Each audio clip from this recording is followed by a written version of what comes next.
to this evening's live stream from Odesa, Mama, on the shores of the Black Sea. Welcome to my channel, my Sunday show, as I've dubbed it over the last few weeks or so. That's what it's become known as. I started this format pretty recently. And tonight we're going to discuss something a little bit geeky, a little bit statistical, but I think you will get a lot of value out of it nonetheless. Just making sure that the camera's all set up here.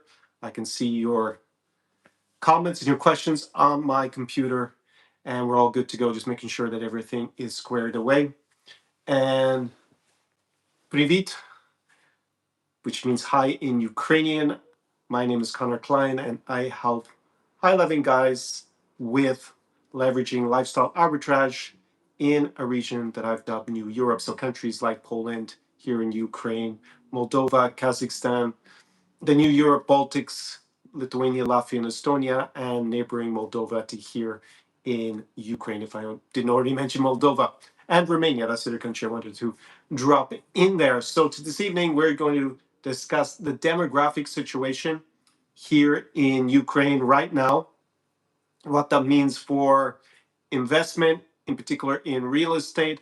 Also, if you are a single guy coming here, you may have heard many myths about Ukraine and about the gender balance here in the country. I'm going to be putting them to bed, so to say.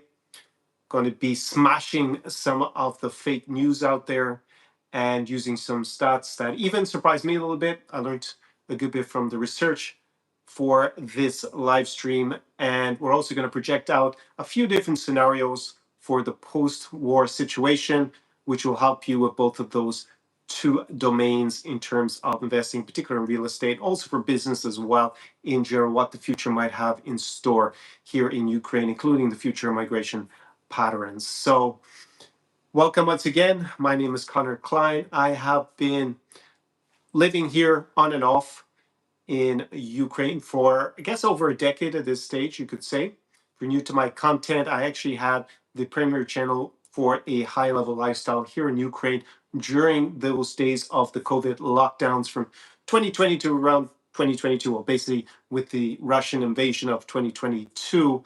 And I basically vlogged all of Ukraine. I think there was hardly anything, any city or any region that I hadn't touched on, at least in one vlog. There were a few places that I had planned to go to in the spring and summer of 2022 to complete out whatever I could actually film in Ukraine. There was already part of the country, about 8% under Russian occupation, obviously Crimea, and also part of the Donbass. So I couldn't have gone and vlogged there. I went as close as I could by going to the Arabatskaya Strelka there, which basically was part of Crimea. It was actually under Ukrainian control. It was technically part of the Kherson Oblast.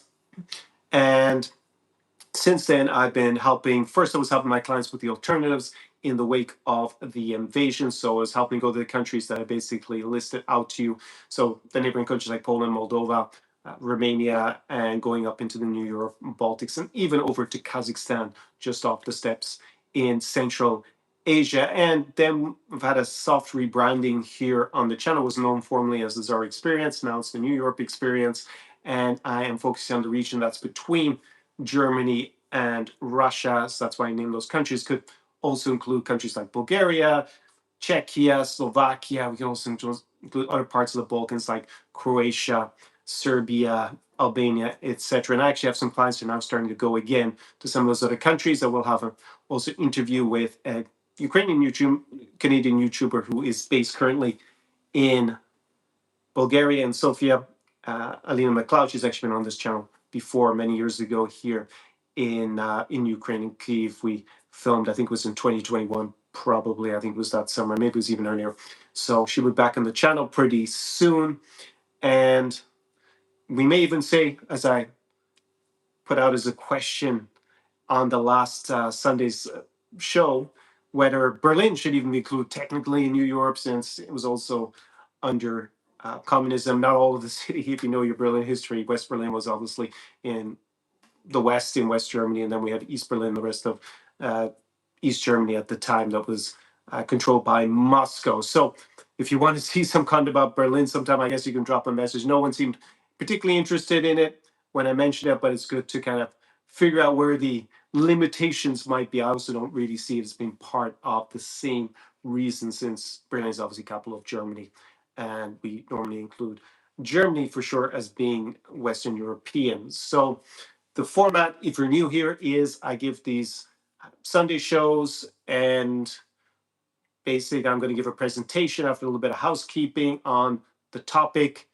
and then I'm going to open the floor to the Q&A, so you can drop your comments and your questions down below as I'm speaking now, and then I'll come to them afterwards, and then we'll have a little bit back and forth. Normally these Sunday shows have been going on for about 3 hours since I've started this format, mixing it up from what I was doing earlier with the live streams, where the idea of starting these live streams was way back with the Russian invasion in 2022, show you what the reality was on the ground here in Ukraine when I was back, so that would act kind of as a counter to disinformation about what the reality is on the ground. You're able to see what's happening around me. At least I was filming a lot during daylight hours. I've now decided to put that type of content on my second channel, which has been also rebranded recently. It's now Conor Client Inside Ukraine. You'll find a link to that down below in the description of this live stream. I actually did a live stream from in front of the Odesa Opera House, so you can see how beautiful that looks and what the weather is like here in Ukraine. So let me just see how many of you are already in the house here watching, and let me just pull up some of my notes, because I did do a good bit of research for this evening's live stream. The title that I put for today's Sunday show is Ukraine's post-war reality. Who will actually return, and what does it all mean, basically? So that is the theme for today. And let me just pull up all my charts and the data that I was able to extract using, obviously, everyone today, I'm using AI more and more. So it's good to be able to get to the bottom of whatever data is available and get that quickly, and it helped me make a more informed decision here on this channel, especially in this format on the Sundays. It's definitely a bit more intellectual than you're probably going to see when discussing Ukraine. That's not, maybe you could also say the war coverage from some of the content creators is also quite intellectual, especially when we're talking about geopolitical strategy. If you're wondering about my background, I mentioned that I've been here in Ukraine on and off. I'd say I've been here about 50% of the time since the 2022 invasion. I had the channel obviously beforehand focused on Ukraine for 2020, 2022. I didn't leave Ukraine at all. I think I came back from Belarus, which have been one of the main focuses of my channel from 2018 to 2020. I came back to Belarus, I think it was it early February 2020? And then I missed the last flight. We decided not to take the last flight out back to Minsk with the ensuing lockdowns from the COVID pandemic. And then I stayed here for those over 2 years, basically, without leaving Ukraine. And before that, I had the channel focused on really partying and dating, which is probably what this channel is best known for overall, between 2018 and 2020, where I was spending more time in Belarus, especially in Minsk, but I also vlogged and covered nearly all the cities in Belarus in that period, and also here in Ukraine. We also did take one trip out to St. Petersburg, and kind of interesting to reflect on those days as well, now that it's obviously long behind us. So on today's live stream, I want to first explain the inspiration for it, because on last Sunday's show, it was the Hungarian parliamentary elections. Viktor Orban lost. He was comprehensively beaten by the opposition, which was basically a pro-EU right-wing opposition. Viktor Orban was basically pro-Kremlin right-wing opposition. That was really the main difference between the two of them. And the opposition ran on an anti-corruption platform, since Orban had been in power for 16 years, and a lot of cronyism was entrenched in his government. And that was what we were discussing as the main focus. We had the results coming in, but I also mentioned the demographic situation for about 15 minutes of that live stream, and it got a big reaction. So a lot of you were apparently very interested in this topic, so I've decided to put it as the headline for this evening. And I want to try to help you understand some of the misconceptions that you probably heard about the demographic situation here on the ground, especially with the Russo-Ukrainian war. It's been going on since 2014, but in earnest since the 2022 invasion. That's meant that a lot of Ukrainians have been killed and a lot of Ukrainians have left the country, and what that all means for how many people are left here, what's the breakdown in terms of age, and whether there's more women and men, and what age demographic. That all changes, especially for single guys. They always have these questions, and what is the likely outcome depending what happens in this war, in terms of the future demographic and migration patterns that we can expect to see in a few different scenarios. Obviously, the war isn't over, so we can't say exactly how it's all going to turn out for sure right now in April 2026. But there is a lot of things that we can look at and make better judgments about how it's going to be in the future. So we're going to cover demographics, what they'll mean for the economy here, for investing, especially in real estate, since there are three things that I see foreigners invest in. I spoke a lot about this in my live streams from last summer, which are the defense industry. Now, Ukraine is obviously world leader, basically, in a lot of parts of the defense industry, especially with anti-kamikaze drone technology, these interceptor drones, for example. And there was a lot of people who were here, foreigners who were here last summer in particular, interested in investing in that. Then we had them rolled out. I can see the interceptor drones work in real time from my window, basically. And they have been very effective now. They say that they shoot down over 95% of the Russian/Iranian kamikaze drones that attack us here in Ukraine.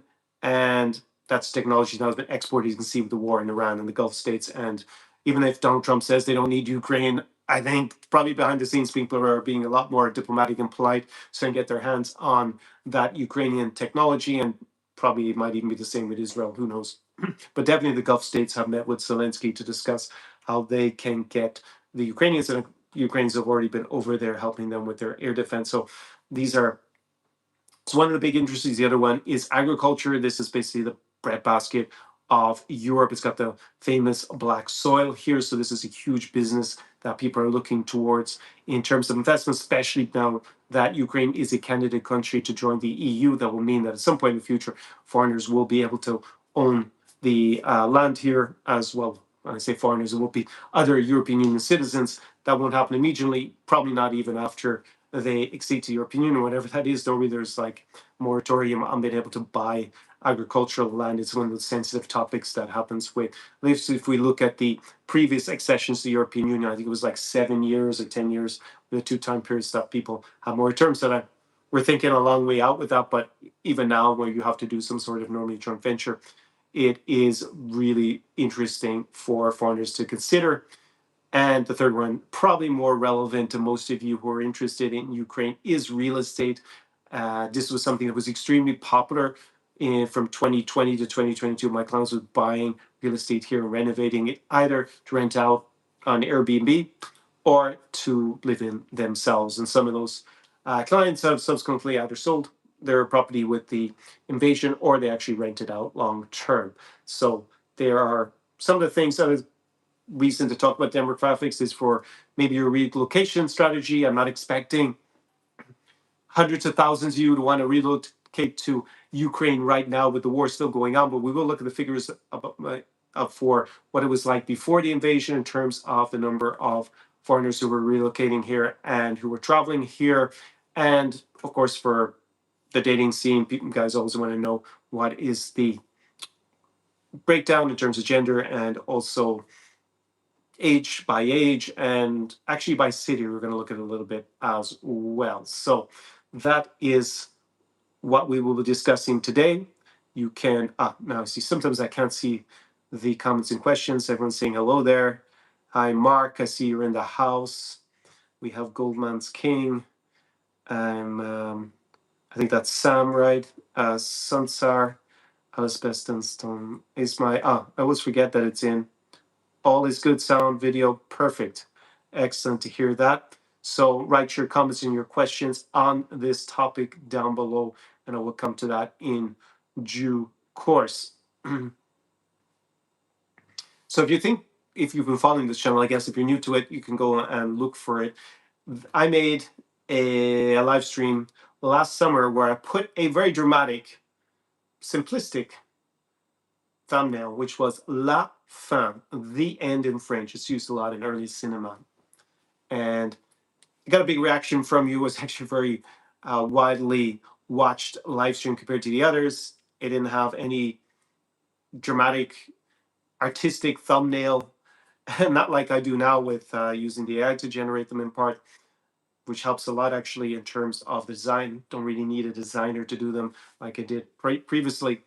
And even though it's just basically the words La fin, as if it was the closing credit on a 1910 or 20s old French film, the idea behind it was that if you had been here previously, say prior to the invasion in 2022 in particular, that the old Odessa and really the old Ukraine that you might still have a very vivid memory of, it is over. And that doesn't necessarily mean it's bad, doesn't mean it's necessarily going to be good. It's that it has changed fundamentally. We've had 4 years of the biggest war in Europe since World War II, and it's not going to be the same Odessa as it was before. Some people are going to lament that. I'm an optimist by nature. I think it's going to be even better, especially medium to long term.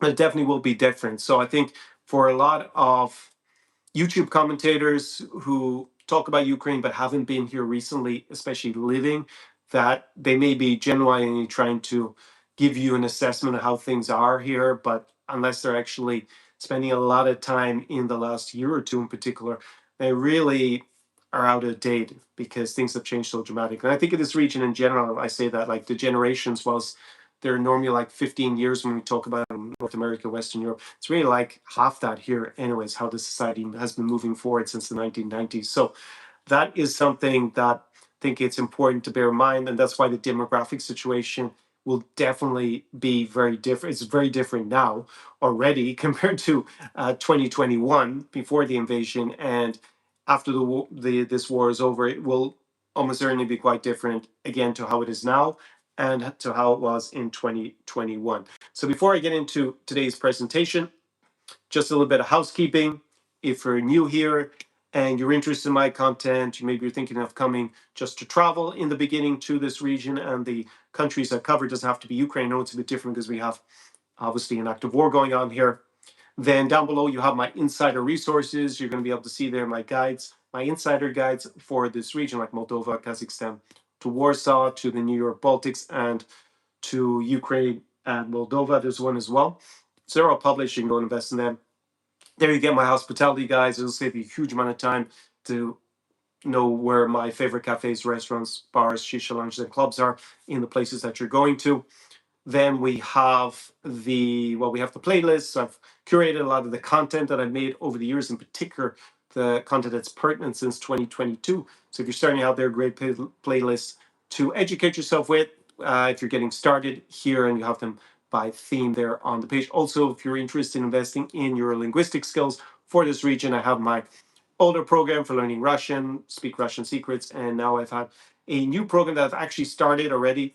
We've had the first few modules, and the first live stream was actually yesterday, and that is Speak Ukrainian Secrets. You can go and invest in that there. I guess you can watch the replay from yesterday if you still want to get in the Ukrainian program, as we're actually doing it right now. The other Russian program for learning the Russian language is there on video on demand, so you can buy that at any time. It's not going to be rerun probably again. I would think probably just not. I did it that one time, and everything's been edited up, so you can have that as a standalone program. So that is a little bit about how to get started in this region. If you want to dive deeper with me and you have some burning questions, then you have the option of jumping on a consulting call with me.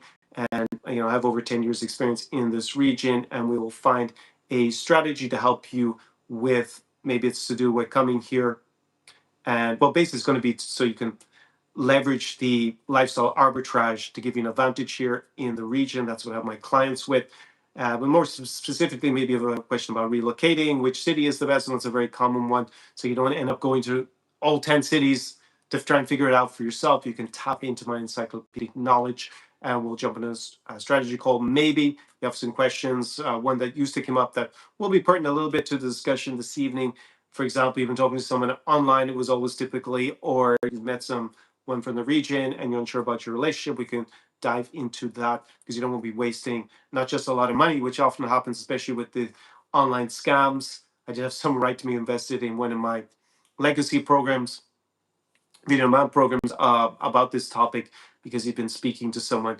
Well, it looked to me like a PPL, say a pay per letter site. So that is just basically 99.9% of the time a scam. So you want to definitely invest in the call so you stop squandering your money. And more importantly, it's going to be the emotional damage from pouring out your heart and investing your emotions into the what is probably not even a woman if it's a PPL scam. It could be Dima from somewhere. Who knows nowadays? It could be a Nigerian sitting in Lagos using the photos of someone who's supposed to be from Ukraine or from Moldova or from Russia, wherever it happens to be. So you can go down and invest in a consulting call. There will be a price change for that starting from Wednesday morning. So if you're interested in a consulting call and getting in at the current rate, because I'm going to change the prices on that for the first time since 2023, then go and reserve it now. You can take it afterwards if you want. It's not a hard deadline on when you take it, but for sure you need to go and book that basically today or tomorrow, I guess. Well, I guess Monday or Tuesday, or right now on the Sunday. The other way how my clients is with my in-person immersion, the New Europe experience is rebranded from the Zara experience. Then we will go together for up to a week in a city that you will experience with me. You'll have your Irish boy in tow. We're going to hang out and make the social connections. A business connection is going to be pertinent to your profile, and we will party hard and, of course, socialize with the uber beautiful women of this region. You won't have to figure out where to go because your Irish boy has everything down on lock with that respect. And you won't need to worry about getting scammed as long as you do what I say and not ignore my advice. Of course, I can't keep you on a leash literally with me 24/7, and we will be able to see how you get on socializing, whether it's going to be networking with high level men if you're wanting to do business in the region, which increasingly my clients want to do, and of course in terms of socializing with the beautiful women of the city that we happen to be in as well. And you won't be Billy Nomads. That is probably the most important thing, because when I used to come to this region when I was working as a lawyer, I worked for a lawyer for 7 or 8 years, both at European Commission, also in private practice, top law firms in my field. I used to have to come to this region, not quite 100% on my own, but most of the time on my own, because none of my people in my broader social circle were interested in coming to these countries at the time. And, I have a rather great memories, and it was a build character having to go on my own, but it was so inefficient. And I spent so much time, obviously on my own, because I was changing city. I didn't know I was really exploring the region. It was like trekking. I was spending a few days in each city on my 3 or 4 weeks that I would come to this region every year on, I would come more than that. I'd probably come 4 or 5 weeks over the year, but in one go it'd be like 3 weeks. And I didn't have the social network, had to figure out where the places were, especially for going and meeting. I'd have to understand the cultural nuances. It was a lot to try and pack in, and there's just a lot of time where I was frustrated on these trips. And with the development of this channel and guys asking me for this kind of assistance, I have created this program that is what I would have wanted back in the day when I was coming here. And I wasn't able to foresee being able to move straight away, but I wanted to spend as much time as possible and get the most out of it. So if you're interested, that is by application only. I don't take everybody who's willing to just pay me to come, because it also includes access to my crew and spending time with me personally. When you can apply, there is an application form. You will go to the link there, and then on that page, you'll see the application form for the New York experience. It could be you with me in a city pretty soon in this region. We go to Almaty and Astana, just off the Kazakh steppes, Central Asian steppes in Kazakhstan, Chisinau, Moldova, to, I guess, 5 cities you could say here in Ukraine. It's a bit of a different program with Ukraine because obviously we have this war and we have curfew in most places between midnight and 5 a.m. It's a bit laxer in terms of being able to go out and socialize in Lviv than it is in, say, Odessa, Kyiv, and in Chernovtsi. And then you have Uzhhorod, that is in Transcarpathian Oblast, so Zakarpatska Oblast. And there, actually, there's no curfew at all. So you can go out all night. Then the other cities are Warsaw in Poland. We have gone to Vilnius and Kaunas in Lithuania, to Tallinn in Estonia, and to Riga in Latvia. And I'm also open to bringing clients to Bucharest in Romania, maybe also at some point to Prague in Czechia. So apply for that down below.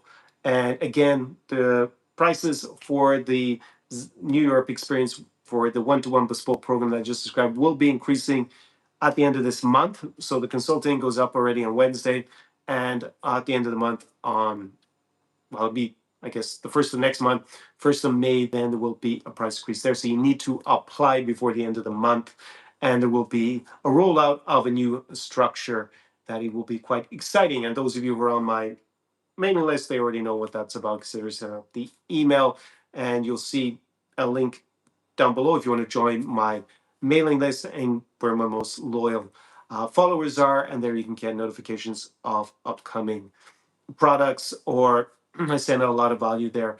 In any case, regularly you'll get also occasionally some sort of special offer, although that will be reserved. That will become increasingly rare as I go forward, I've decided. But in any case, there is a free New Europe playbook that you can get, and that will help you in any case. All that good stuff is down below. Go take a look at it, at the links, especially if you're new here to this content. So let me just go and see, before I get into the presentation, get into the geeky stuff this evening, see if there's any more comments and questions coming in. There was a lot of activity on last week's live stream, a little bit less today. So I'll be curious to see, I guess, when I get started in the presentation, what your thoughts are and your comments. Yeah, this region in general, I think Europe in general is great for quality of life. Here in this region where I help most of my clients, it's particularly well suited to single guys or guys who have a significant other from this region already. It's pretty hard to convince women, if you've got a girlfriend or wife who's from another part of Europe or from another part of the world, to suddenly move to Warsaw in Poland or to Riga in Latvia, or in particular come here to Ukraine, obviously, current situation. So I think for within the region, probably the Balkans seem to be a little bit more appealing to couples. I have a client who's down in Albania at the moment, so I'll be getting some feedback on how things are down there. But this is definitely a place where, in spite of probably the increased risk from Russian imperialism, there are just huge opportunities in business and in lifestyle arbitrage in particular. This is a part of the world where, in my opinion, you have the most beautiful women in the world on average. It is not a passport bro destination in general, and I'll be commenting on that when we get to the Q&A as well, because there's been a lot of big developments in Medellín in Colombia due to the passport kind of crowd down there, and a lot of them are having to leave Colombia. They are not going to come to this region because, in general, it's not pennies on the pound or cents on the dollar. It's not a passport pro destination. It's not super cheap in most of this region. Now, you could say there's an exception here in Ukraine because prices are quite low, in part because of this war. But in general, it's not super cheap. It is great value though, and it's actually a good thing that's not super cheap because the passport bro crowd, I guess, don't come here, and that means you have basically a barrier to entry. So you want to have some barriers to entry, but once you can overcome them, obviously, then you can reap the benefits. So things are better value for money here, but don't come here thinking that it's going to be, I know you're going to be going to the top restaurant, like in that film Euro Trip from 20 years ago, where I know the guy's spending a few bucks and then he's in the 5-star hotel and they're treating him like royalty, that kind of, obviously we're using hyperbole there even for 20 years ago, but you get my drift. It's no longer the 1990s, and that will definitely play out. It's also not really for guys who want to hang out in a city like a London or New York or Dubai, where I guess there, or maybe even Berlin, from what I've been told to a certain extent, although I don't really buy completely, that it's kind of going to be all internationalized and everybody's going to speak English and everything is kind of catered to you, never having to integrate to, I mean, is that really the case? I guess it is the case really in London and New York as well. But if you're already English speaking, then you don't have to worry about any sort of real integration. You can kind of go live this. But people normally call it an expat lifestyle, although I don't really like the word so much. But basically, gonna just hang out in a foreign world. It's not really the best place, certainly for long-term living, if that is your mentality. If you're not going to, you don't have to assimilate, but not going to integrate to a certain extent. You probably will end up struggling in this region. So, I mean, you have the alternatives, which you're going to Dubai. Well, Dubai's not looking too good anymore. You might as well be in Ukraine with the current situation in the Middle East. So, I will get now into today's. That's not the screen I wanted up for myself. Just have a look if there's any questions and comments before I get started on today's presentation. Just let me know what you think in any case. Sansar asked me, when is le début for Ukraine? When is the beginning, the debut for Ukraine? Well, as you will see, many of you may be considering coming to Ukraine after tonight's presentation, because there are a lot of opportunities here at the moment. Mark says, nowhere near Berlin. Okay, so thank you for that feedback. So I'll get into today's presentations. So back in 2022, first I should set the scene. Like Ukraine has had demographically a declining population since the early 1990s. They were part of the Soviet Union here. It was one of the Soviet Socialist republics, and they have a strong population growth, I think basically in the 70s and 80s. And then with the collapse of communism, and obviously Ukraine becoming independent in 1991, there was an economic collapse that was particularly hard here in Ukraine, and also especially male life expectancy plummeted. So of alcoholism, a lot of guys felt, I guess, that they lost status. They were trying to grappling to coming to terms with the society or the economic system changing from communism to capitalism. And a lot of people also emigrated out because the standard of living here was lower, and it got in the immediate aftermath of the collapse of the Soviet Union got even lower, and then obviously rebounded and came up again.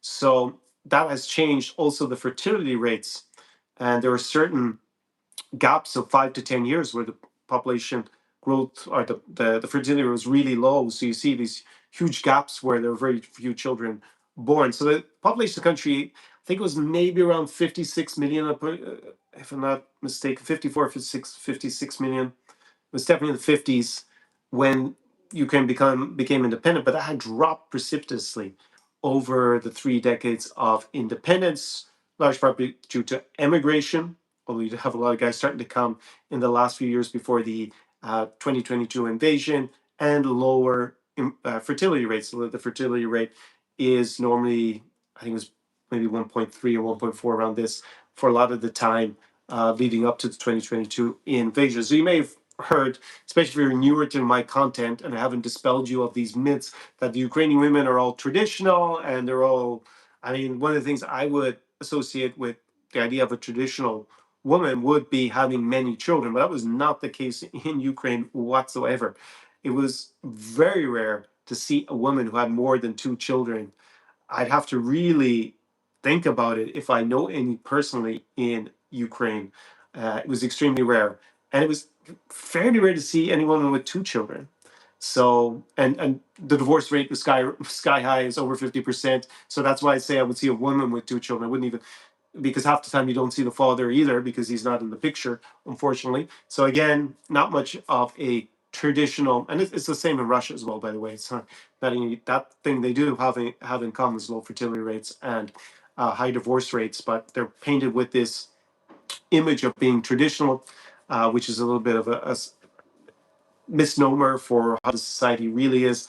The main difference from what I can see is actually that women are less financially emancipated, that's for sure, compared to the US or Western Europe. And I think that's changing as well, especially with the younger generation. So you had big population decline in Ukraine as it was. And then in 2022, we had the extended Russian invasion, whether we call it full scale invasion. I don't think they put, they thought it was going to be a blitzkrieg and basically overthrow the government in Kyiv, install some sort of puppet regime. It obviously didn't work out very well for them, and now we're 4 years later. I went into an update about the situation of war on the other channel, so you can go and look at it today. I filmed here in the center of Odesa. So on the second day of the invasion, which was the 25th of February, 2022, so the war started on the 24th, or the invasion started on the 24th. The war started back in 2014 when Russia invaded and illegally annexed Crimea, and they occupied parts of the Donbass region, that's Donetsk and Luhansk in the east of Ukraine. So they took illegally control of about 8% of Ukraine. So that was de facto control, and it wasn't internationally recognized, so it's still legally part of Ukraine, as is all of the occupied territory that's currently occupied, with still less than 20% of Ukraine by Moscow.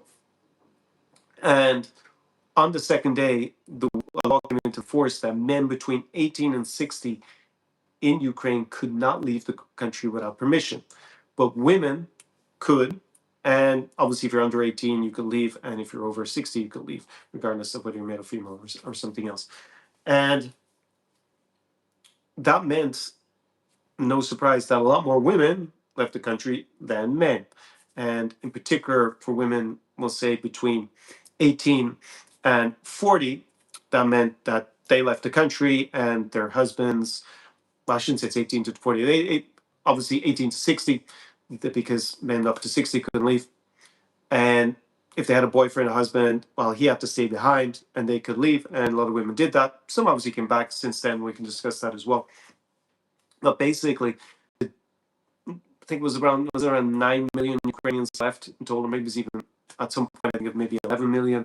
And they went mainly to Western Europe. The European Union introduced a temporary protection directive that's still in force until March 2027. We can also discuss that in due course, because that may actually end and there will be a different structure in place going forward, because they had intended that for maximum 2 to 3 years and now it's going to be 5. So that meant that they could, if you were Ukrainian, you were leaving, or you had residency here in Ukraine and you're not Ukrainian, then you could go and register in a country, cross the border into the European Union, and then stay there. You could just register and you get certain rights and you would be allowed to stay, and you can continue to stay in the European Union. And some other countries have similar programs, like the Unite for Ukraine program in the US under Joe Biden. That was, I'm not sure if Biden discontinued, well, definitely Donald Trump has. In the meantime, he doesn't want any immigrants, in particular Ukrainians. And you had a big program in Canada that was going for a few years, where a lot of Ukrainians applied for. I think over 1 million Ukrainians actually applied for it, but I think it was only 100 to 200,000 people actually ever showed up in Canada at any point. They kind of did it as a way to have that option of going to Canada. So the result was, in being here in the summer 2022, for sure, I could see it, that you just had so many more men than women here in Ukraine. Now, at a certain point, a lot of men either bribed to get out, or they snuck out illegally. Well, first of all, bribing to get out is also illegal, but they tried to escape. There weren't the fortifications, shall we say, on the border to stop people crossing rivers, for example, because Ukraine didn't need it before the invasion if it was to go to the west. And a lot of guys, tragically, some were even drowned crossing rivers at times. But in some parts, especially in the summer, I guess, of 2022, the rivers were quite low in certain places, and people could just wade across and go into the European Union that way. So certain amount of men started to leave illegally, but also legally. It became easier to get permission, depending on who you are, to leave the country. And over time, especially by, I would say, the summer 2024, I could see a difference. Now, many women started to return. Fortunately, if you had a significant partner here in Ukraine, you're Ukrainian, one of the bigger incentive to come back than if you were single. And I would say last summer I met a significant number of women who had spent 3 years in the European Union, but decided that in spite of the war, they preferred coming back to live here. So I think, obviously, there are a lot more men than women than there would have been, because it was easier for women to leave Ukraine. Also, I think a lot of young professionals, in particular from Kyiv, they left, either went to Lviv, so they just went internally, which I guess for a lot of men also, since they couldn't leave the country, that was one place that they decided to go to, also the Chernobyl Sea, or to Uzhhorod. And a lot of them, they went to the European Union. So you'll see them a lot everywhere at this point. But initially, they started off in Warsaw, If you were younger and a student, then basically you went and studied abroad if you're under 18, and then you turned 18 when you were outside the country, then you just stay there and you were able to do that in the European Union. Now, since August 2025, the government changed the law, and if you are a man from 18 to 22, you can leave the country without any permission.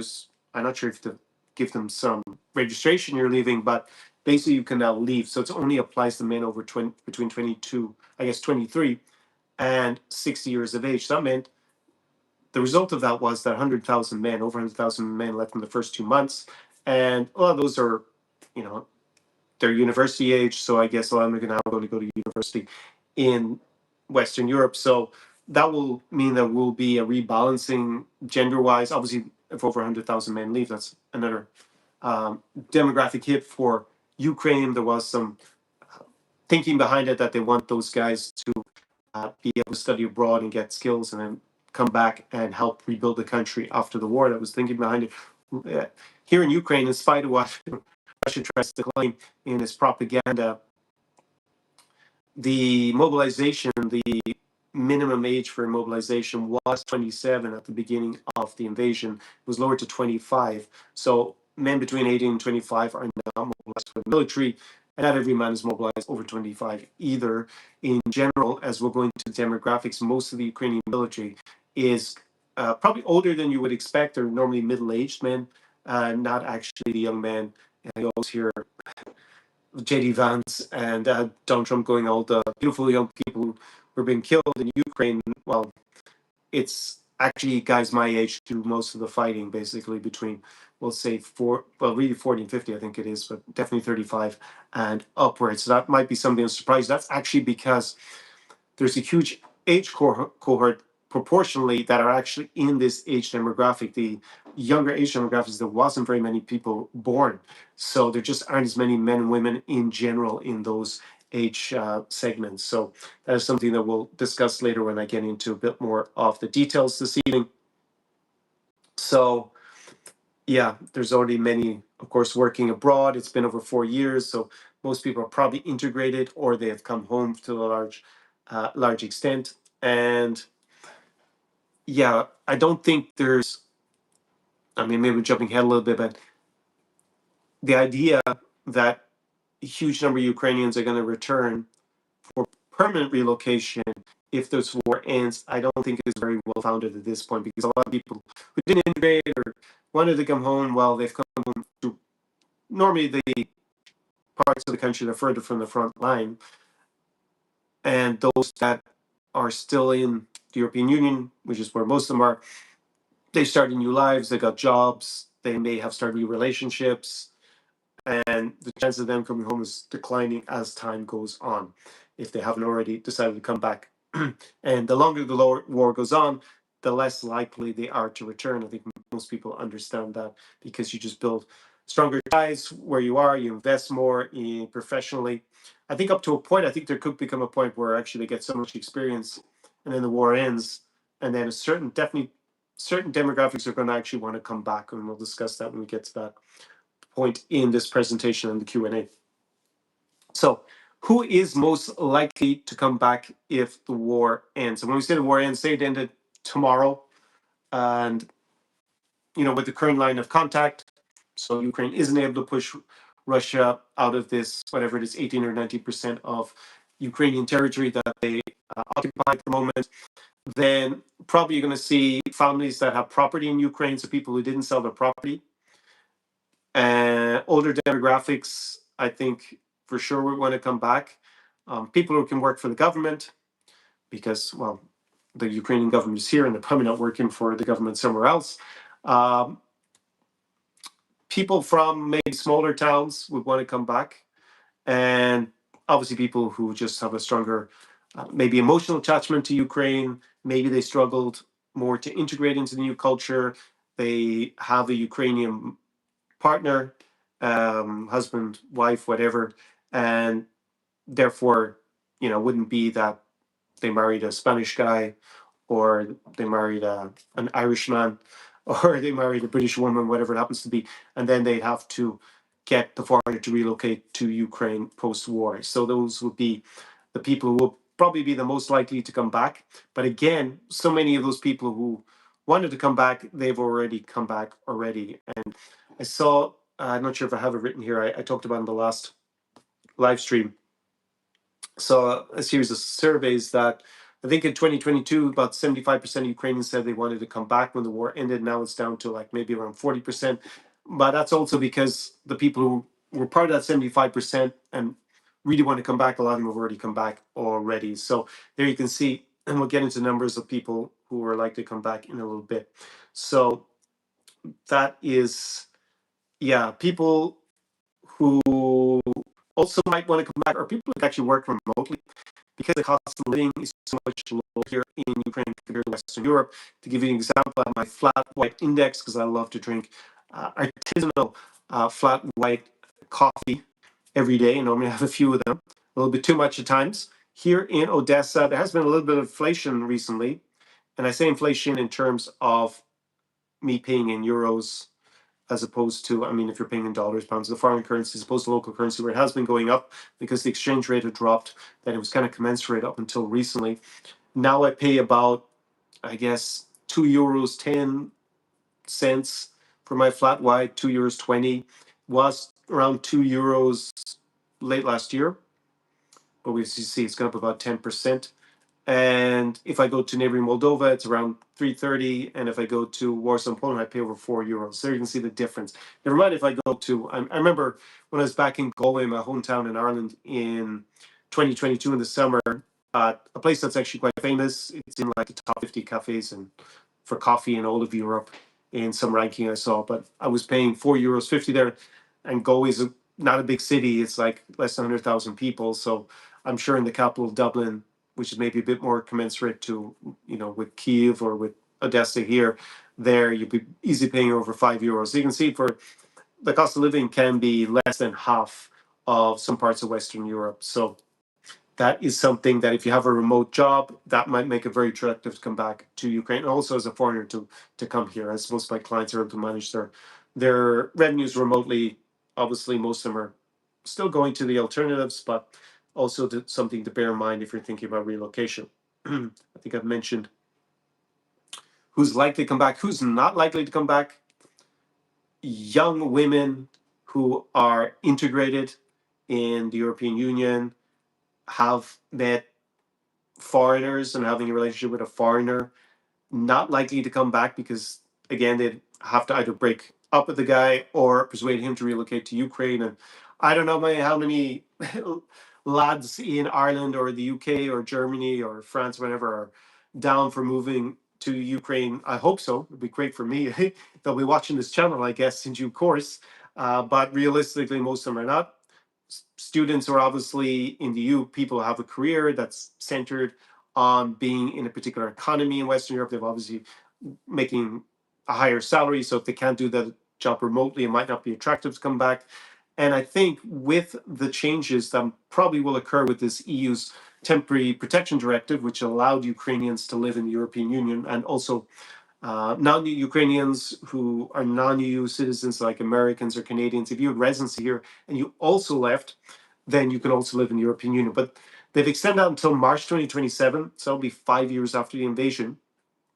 However, there's a lot of murmurings that they're going to change the system pretty soon. So it's possible they will not extend that any further, and then you will have to have some sort of residency pathway for the member state of the European Union you've been living in. So say you move to Ireland, my home country, then you will probably, I think they will give the Ukrainians all visas. I don't think that's the issue, but there will have to be a particular path that you will get it by, and this temporary protection directive won't be applicable anymore. That means for Ukrainians that might still want to leave, then they wouldn't have that option available to them anymore. So say they get a work visa of some sort and they end this temporary protection directive, then they're kind of locked into their visa, and maybe they don't want to risk going back to Ukraine to see how things work out, because then they might lose their residency right in the European Union, not have that option anymore. So and obviously people who've been working long term, built up a career. It's not Ukrainian, but like there's a Belarusian bar owner that I know. He was in Warsaw. I knew him from Minsk, and he set up business there. And I was discussing with him a couple of years ago about his plans, and he said even if he could go back to Belarus, which he can't with the current Lukashenko government, he said he probably wouldn't go back at this point. He said he's invested so much. He was opening some new business in Germany. He told me, at least he had that plan. And I saw that with a lot of Belarusians, they were already decided. They'd already been out of the country like 4 or 5 years. They set up new businesses. It's a lot to suddenly give up and take a chance at going back home. So that means that I don't expect huge numbers to return who have not already returned. So how would all this break down if the war would end tomorrow? Well, you'd have probably a lot of Ukrainians who'd want to come back and enjoy presumably what's going to be a huge party if the war ends. I encourage you also to get on a plane immediately. You probably won't have to fly into Ukraine even the next day, but fly to your country, come across, have your passport. That gives you visa free for 90 days every 180, presuming that you have a passport that allows you that. So you're American or British or an EU citizen or Canadian, Australian, whatever it happens to be. However, I think a lot of the demographic situation about who returns will also be largely dependent on the job situation here in Ukraine. We're expecting a huge reconstruction effort, and there will be a lot of jobs to do with that, particularly, one would imagine, with reconstruction. Guys doing manual labor will be in very high demand. I'm not even sure that they'll be able to persuade enough Ukrainian men to come back to actually work in it. Maybe a lot of men won't want to come back also because they'll be worried about being mobilized into the military in some shape or form, or hostilities start again with Russia. Then they've already come back and they won't be able to leave the country again. So they will have to weigh that up. So there'll have to be a strong incentive to get them to come back. Not sure what the Ukrainian government is going to do. I'm sure they have some plan, but they presumably won't announce it until there's actually a reason to start to implement it, which would be the end of the war. So I think it's going to be probably a gradual return as well. I think the people who really want to come back here, they're basically already here. Of course, you'll have some extra that will come back. Women presumably will not be as fearful about mobilization if they decide to come back. But I think that'll be something a lot of men will have to consider. So it will be gradual and not sudden. I think in terms of the people who are abroad coming back to Ukraine, those that decide to, a lot of it will be about the reconstruction speed and the security perception. Again, if they think there's going to be hostilities again, a lot of men particularly might reconsider returning to Ukraine because of mobilization. And just, are you going to invest in a business in a frontline city if that's where you're from, if you don't know if the war is really over? I know people who were living in Donbass who had to leave with the first invasion, and then Russia occupied where they moved to, and they destroyed the place again and their business. And then what are they going to do? They just left the country, and probably they won't come back and take a risk again that the Kremlin won't destroy their life for a third time. So what is the likely result of all of this? Before we get into the stats, which I found really interesting when it's all graphed out, if we compare it to the situation before 2022, so say, like a lot of the commentators that I refer to, who I think are genuinely giving what they think is, an outline of what's happening here in Ukraine. But because they haven't been here, they're operating an old software basically, and they haven't got the software updates. I think there's going to be fewer young women in Ukraine compared to 2022. I know the single guys are going to be devastated by that news, but realistically speaking, single women under 35 with no kids, presumably from previous relationship here, or maybe have to consider that if you're not with the father of the child, would you be more inclined to say in Western Europe? maybe if you're getting social welfare, maybe that would be the case. But presuming that you're working, they are just going to have more of a reason to stay and not return. So I think that's going to be clearly the case, that there's going to be fewer younger women. It's the demographic that's probably least likely to want to come back. I'm saying that correctly because men also have to consider mobilization. But in any case, they have a lot of incentives to stay. If you are a young professional as well, so say you're a young single woman who's a young professional, even higher likelihood because you're going to be integrated in some sort of career in the West. And when we're talking about the reconstruction effort, obviously leaving aside people's emotional feelings, like they want to come back to Ukraine again. You're going to have some people who are going to be like that, but a lot of them, just to reiterate, are already back here, especially the women, because women can leave, come and leave anyways.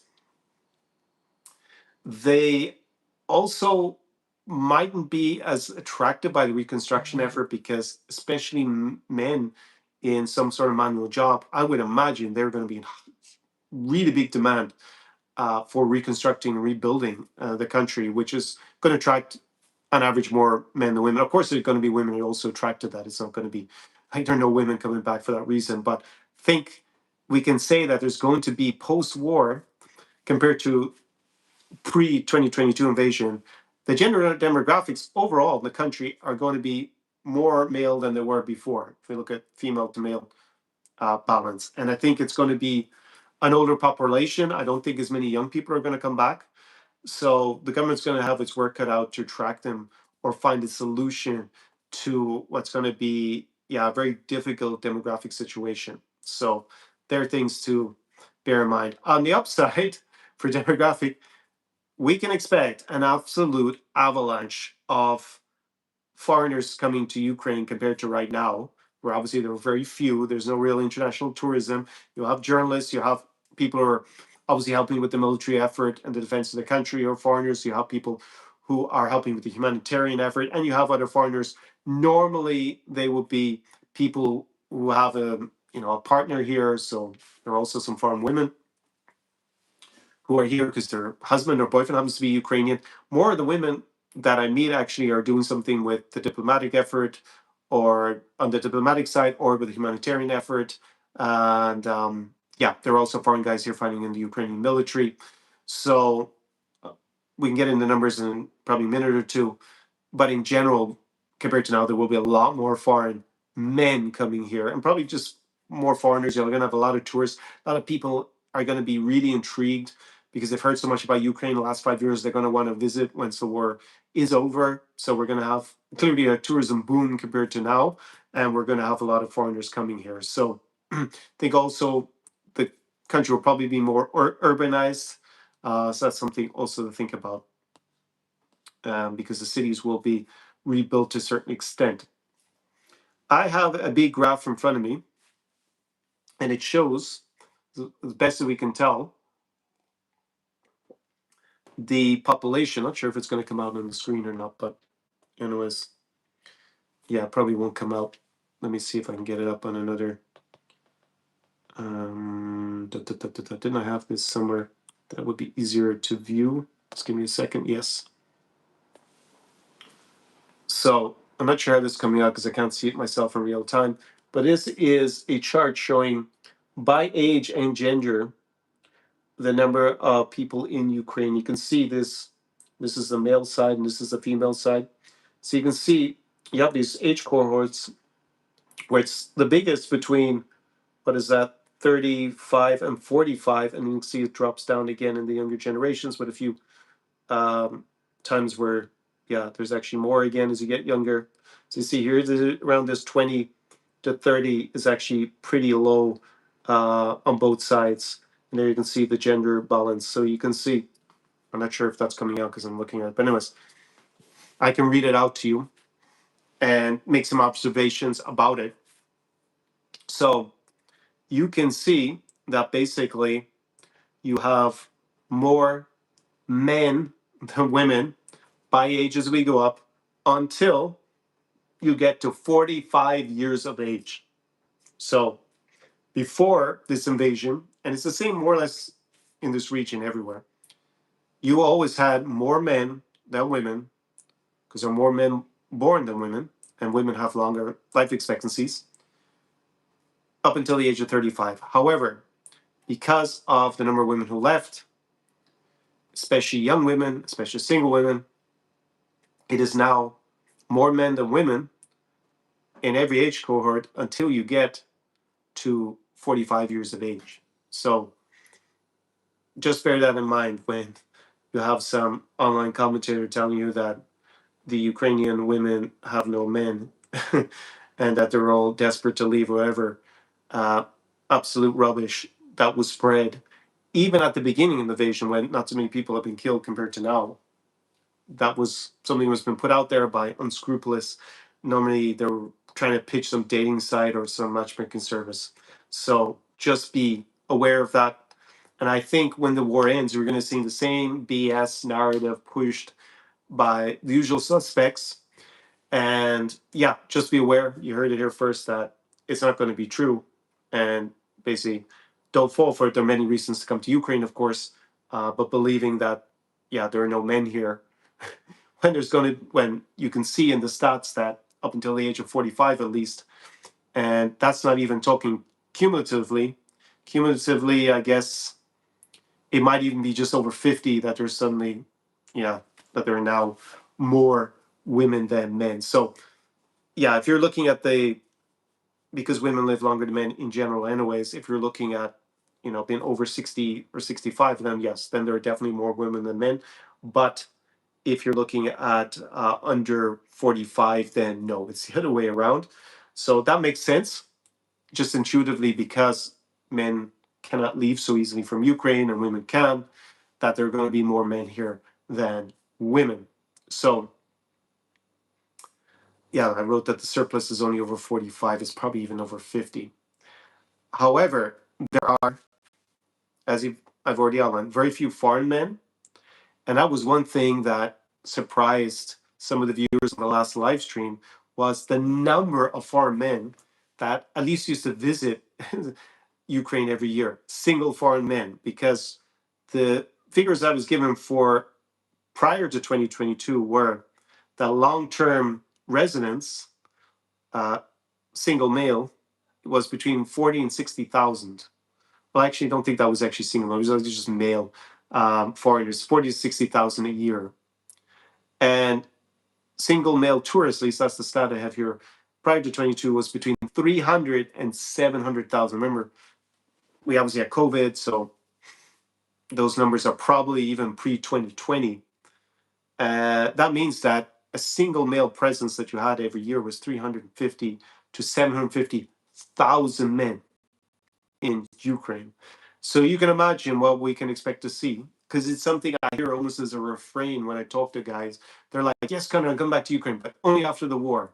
And a lot of those are single men. And I'm like, okay, you and about a million other guys that got the exact same idea, because it's probably going to be higher than that, especially when the war ends and people have the first opportunity to come here without a war for 5 years. I think there's just going to be an absolute avalanche.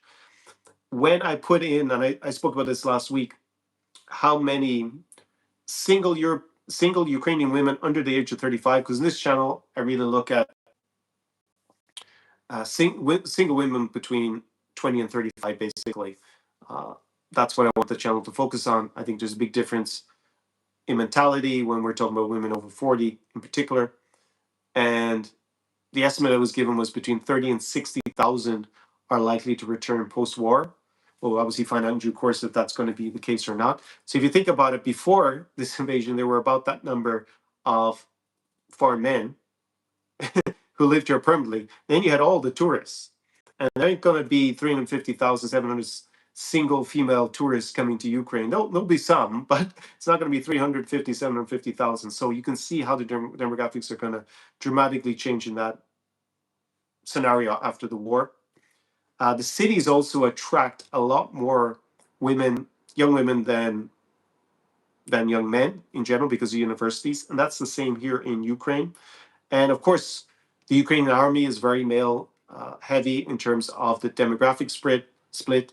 So one stat I saw was like 92% of the military are male and 8% are female. You do have women that even serve in combat roles, especially snipers. I think that's become less common than it was because now snipers are not as used, especially with the evolution of FPV drones that kind of like a sniper function because they fly and attack a particular soldier.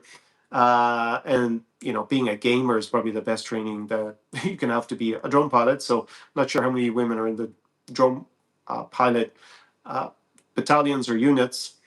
And you have a lot of combat medics that are also female. So there are a lot more men away at the front. Obviously, if the war ends, a lot of those men will come back to civilian life. They would be demobilized. It's not clear to me how many would be demobilized. It would, of course, depend a lot on how the war ends. So because a lot of women tend to move to the cities, and increasingly, a lot of women are moving to the cities that are further from the front lines. So if we look at the ratio for men, if we look at the ratio from women to men between the ages of 20 to 35, in cities like Kyiv, here in Odessa, Lviv, Chernovtsi, and Uzhhorod, the five cities I always talk about because they're far from the front lines, the ratio is actually 1.1 to 1.2 to 1. So for every man, you have 1.1 women and 1.2 women. So you have more women than men between 20 and 35 in these big cities that are further from the front lines. It's the opposite if we were going to talk about cities actually closer to the front line. So I looked at Mykolaiv, I looked at Kharkiv, and there you have between 20 and 35 more men than women. It's like the opposite. It's like 1.1 men for every woman, basically. So that's not like 7 to 1 or 10 to 1, these crazy stats that you see online claiming about Latvia or all this. Again, complete fake news, complete rubbish, just made up. If you're looking at that on a European basis, I mentioned it on some of my previous live streams, the cities in Europe with a similar demographic balance, which are the most attractive if you're a single man, obviously, between 20 and 35 women to men, it's going to be around that 1.2 or 1.1. And that's going to be cities like London, which is actually at the biggest, surprisingly, also surprised me. And then after that's going to be the cities, a lot of cities I go to, like Riga, Tallinn, Vilnius, Warsaw, they're also in that general ballpark figure. So it would make it actually some of the biggest gender imbalances in which is the opposite to the national trend, since they are actually concentrated in these cities. So I found that very interesting. So if you're in a city closer to the front line, it's a lot more male dominated in terms of the demographics, particularly between 20 and 35. But if you're in a city like Lviv, Lviv was actually the biggest imbalance. I think it was 1.2 something women to men between 20 to 35. And that's the same in the other big cities that I happen to go to, which are Uzhhorod, Chernovtsi, the capital Kyiv, and here in Odessa, Mama. So that's a lot of food for thought, especially because my channel, either you guys are single men or you are men that already have a Ukrainian partner who are interested in Ukraine at least, and in general watch my channel. And there you see that in spite of the overall demographic being that there are a lot more men here than women, and there are a lot more, especially if we're talking about people under the age of 50, still going to be definitely under the age of 45, there are a lot more men than women. It's actually very different if you look at it on the granular level by city. So if you come to Odessa, that's what I've seen when I go out during the day and I go to my favorite cafes. Inevitably, there's always more young women than young men here. But if I go to a bar close to closing time, then there's probably slightly more men, but it's still pretty balanced. So that indicated to me, in spite of the fact that there should be a lot more men here, that actually when you go out and socialize, that it's either gender neutral or actually there were more women than men. Now you can see the reason why. So let's look ahead and discuss what this all means for you, especially if you're going to invest here in Ukraine in the future. The first thing is the economy. We can plot out a few different scenarios, like Ukraine takes back all the occupied territory, including Crimea. What will that mean? Well, the thing is, if we have to make a distinction between Crimea, where they've only started to mobilize Crimeans to fight in the Russian military, so we're looking at that's occupied territory. But in the other parts, like in occupied Kherson, Donetsk, Luhansk, and Zaporizhia, they have already been mobilizing men between 18 and 65. And not too many of those men are going to survive the war. That's the very brutal reality. They are a very low priority for Vladimir Putin in the Kremlin. Lower priority than men from Crimea, and a lower priority than men from actual Russia itself. So there's no way in Moscow or Sibir going to care about a lot of people who are born in Ukraine in these areas being killed in the war. They don't really care about the Russians in rural Russia. They're certainly not going to care about people who are really Ukrainian who've been mobilized into the Russian military or foreign fighters or something like that. So those parts will probably be very, very um, sparsely populated compared to pre 2022. Also, think that people say they liberate everything. This is, the scenario. Then people who collaborated with the Russian authorities probably not going to stay, even if they were given some sort of amnesty, which is unlikely. I'm not so sure they would risk staying post-war, having been collaborators. Maybe they're more likely to stay in Crimea than in the other occupied parts, but I think we'd see a lot of them leave. So you're going to have a lot of people leave, and it would be then more territory that Ukrainian government would have to repopulate. So you could see a lot of people that move from cities like here in Odessa or Kyiv or Lviv, which has had a big population growth. We're going to get into the real estate prices in a minute. They would all go further east. And the Ukrainian government presumably incentivize them. So that's why how the war ends is going to be kind of pretty important for predicting the demographic situation here, because if it's where it is now, we can say there are this number of people, some more will come back, it won't be huge, but it'll be some. But then if Ukraine liberates a lot of territory, a lot of people are also going to move further eastwards, or a lot of the returning people are going to go eastwards again, and that's going to mean that people will spread out over a lot more cities, and then collaborators will probably leave the occupied territories at the moment. Again, I think a lot of the men will have been killed in occupied or be invalided by the war in occupied parts of Luhansk, Zaporizhia, Donetsk, and Kherson. Again, what would the women do who were there who were widowed? Not so sure. Maybe they would stay there, I guess, and remarry whoever comes, or they would leave and go elsewhere. They'd probably have Ukrainian citizenship and be able to leave and go somewhere else. There's a bit of a complicated situation about people who have lived in the occupied territories and taken Russian citizenship. The Ukrainian government doesn't allow dual nationality, but there is some dispensation for people living under current occupation, because basically Russia made it very hard to avoid becoming a Russian citizen. So presumably they will revert to being Ukrainian and have the option of also going abroad. So we're probably going to see with the reconstruction, this was going to be interesting for business. It's going to be a massive reconstruction effort here. It's going to be a complete bonanza in terms of business, especially if you're involved in that. And there's also going to be huge business investment. It's going to be on track to join the European Union. That will take a long time. I used to work as a lawyer at the European Commission. It's not going to be in a few years. It's going to be, let's hope they can get in a decade, because Ukraine's a big place as well. One issue that I see, I even discussed it with some businessmen in Ireland. Like, where's the labor coming from to rebuild all this? Because a lot of, whatever we look at it, and we don't have the figures about who's been killed in the war and how many people have really been invalided. We don't have accurate figures. It's unlikely the Ukrainian government are actually going to publish the real figure for security reasons. So they've acknowledged, I can't remember how many they acknowledged have been killed in the war, but my back of an envelope calculation is probably over 100,000. And you probably have 3 times that are seriously injured, and maybe a lot of them can still work. Not everybody needs their original limbs, I guess, to be able to play a full role in society. We can do a lot of other jobs. But the reality is that war ends. A certain number of Ukrainians are going to be still in the military, probably, unless, Russia, there's a collapse in Moscow and it's no longer a threat. That's unlikely at the moment, looking at it. So there's still going to be a lot of men in the military. You're going to need a lot of men to rebuild the country. Should have also mentioned, I was talking about the gender dynamics, that if we have a situation which looks highly probable that when the war ends, there will be foreign troops also stationed here. That will mean that you could have 50 to 100,000, probably single men, in the large part young men, who will also be here as foreigners in Ukraine. So that 40 to 60,000 figure I gave about pre 2022 in terms of foreigner men living here, single men living here, you can probably triple that, because if they're all the foreign soldiers, they're also going to be stationed here.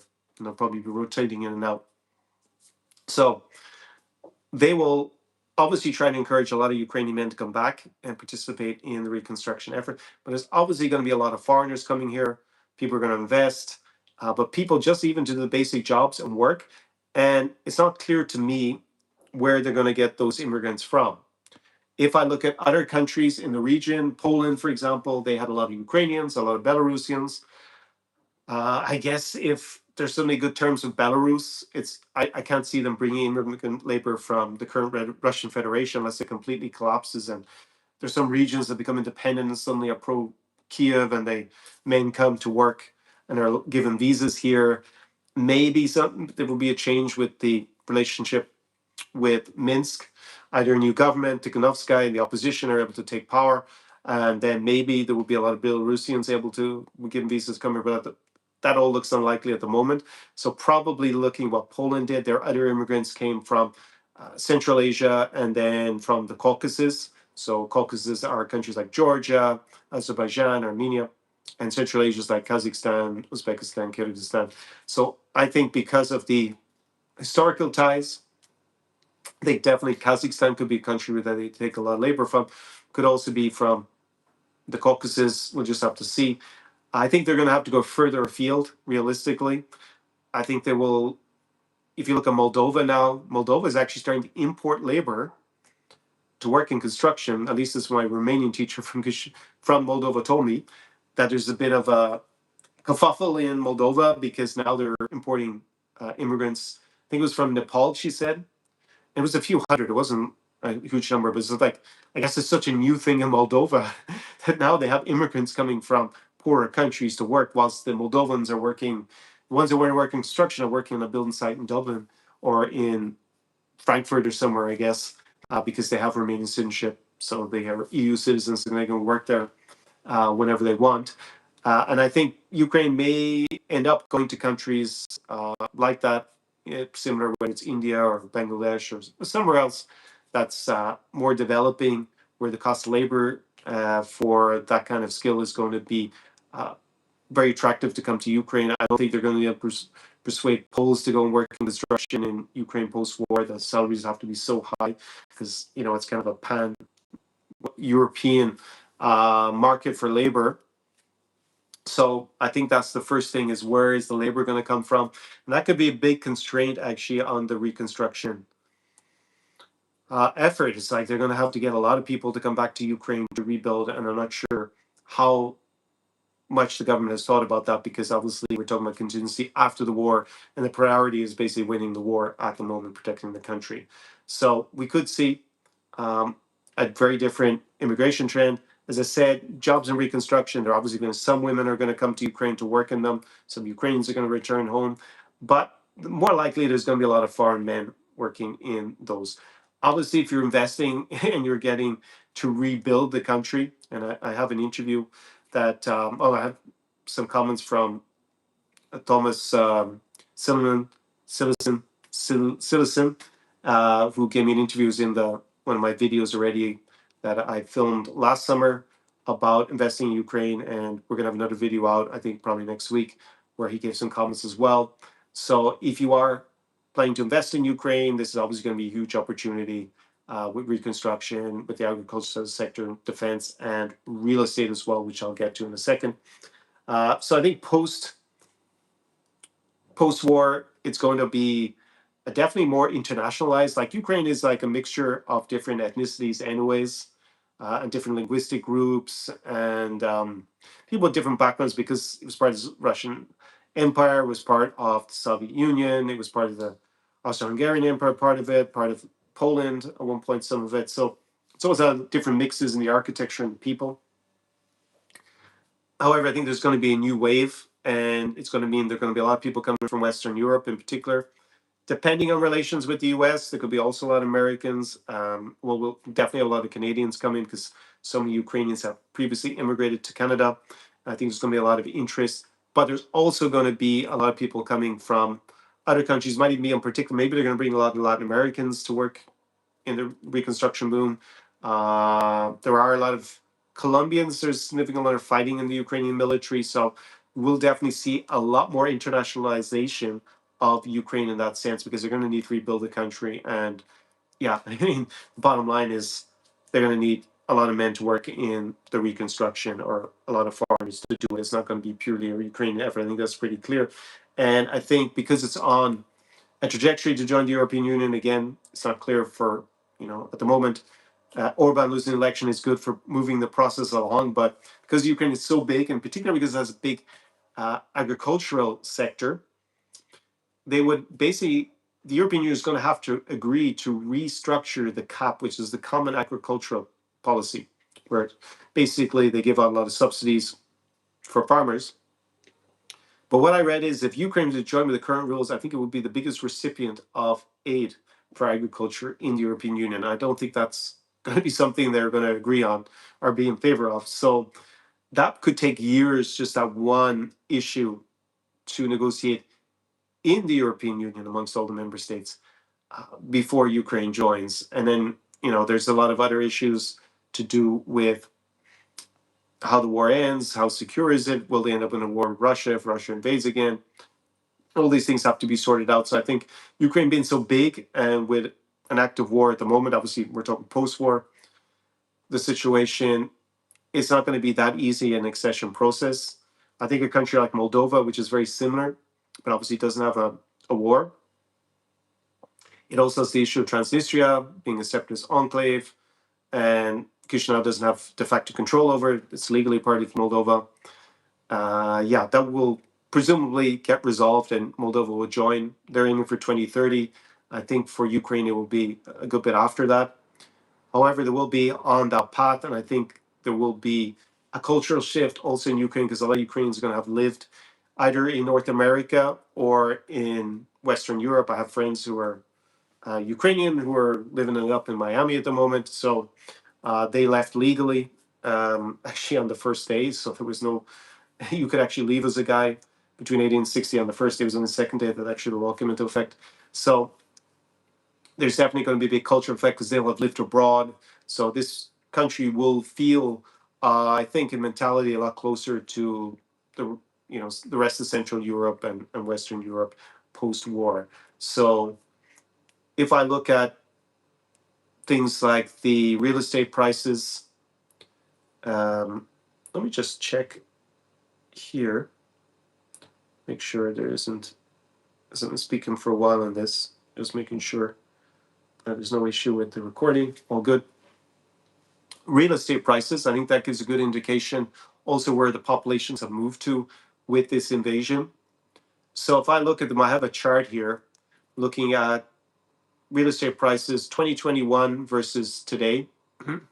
And the first up is Kyiv. It's where most of my clients from 2020 to 2022, where they moved to, where they bought their real estate. Some of them also bought in Lviv in the west, so I'll get to that as the second city. But number one, the price per square meter in 2021 was between $1,500 and $1,700 on average. To give you a comparison with today, it's slightly down. It's like around, it says here, $1,250 to $1,400. So that's not a bit of a decrease. That's actually more than I expected. On the other hand, in Lviv, before the invasion, it was 1,000 to 1,250. It is now 1,300 to 1,400. So basically, real estate per square meter now costs as much in Lviv as it does in Kyiv. Obviously, in the center of Kyiv, it's going to be higher, probably than the center of Lviv, although you have that beautiful old square. Maybe depends where in the center, but so the price in Lviv has gone up a lot. It is the city in the very west of Ukraine, a lot further from the front lines, a lot less likely to get occupied or hit by something, although obviously rockets can go everywhere across the Ukrainian territory. Here in Odessa, pre-war, it's exactly the same as about 1,100. It's in US dollars, it's giving me here, not euros. So that's in dollars. Chernivtsi, another city I go to, which is near the borders with Romania, Moldova, city I featured a good bit on this channel. It was $750 to $850. Now it's $1,050 to $1,150. So basically now it's the same price per square meter as Odessa because it's gone up. It is further away from the front lines. It is rarely hit. It was hit once last year. So a few people were killed. But in general, it doesn't get hit by the war. And then you have Uzhhorod, where there's no curfew, and I think only once or twice it was struck during the war as well. It was 800 to 900 before the invasion. Now it is 1,100 to 1,150 as well. So it's the same price. It's basically the same price as here in Odessa. That's very interesting. Cities closer to the front line, Dnipro has gone from 800 to 900 down to 750 to 850, so it's dropped.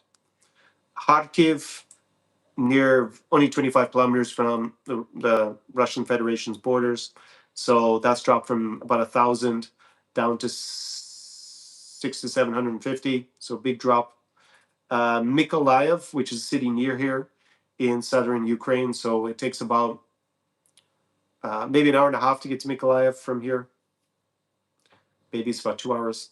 And that's was 700 to 850. Now it's 650 to 750, so it's gone down a bit, but not as dramatic as Kharkiv, because you have obviously Kherson, which it's not listed. I didn't pull it up, but Kherson, I mean, it's unlivable almost at the moment because of the amount of Russian terrorist attacks on the city. There's only the river Dnipro in between that and the Russian forces.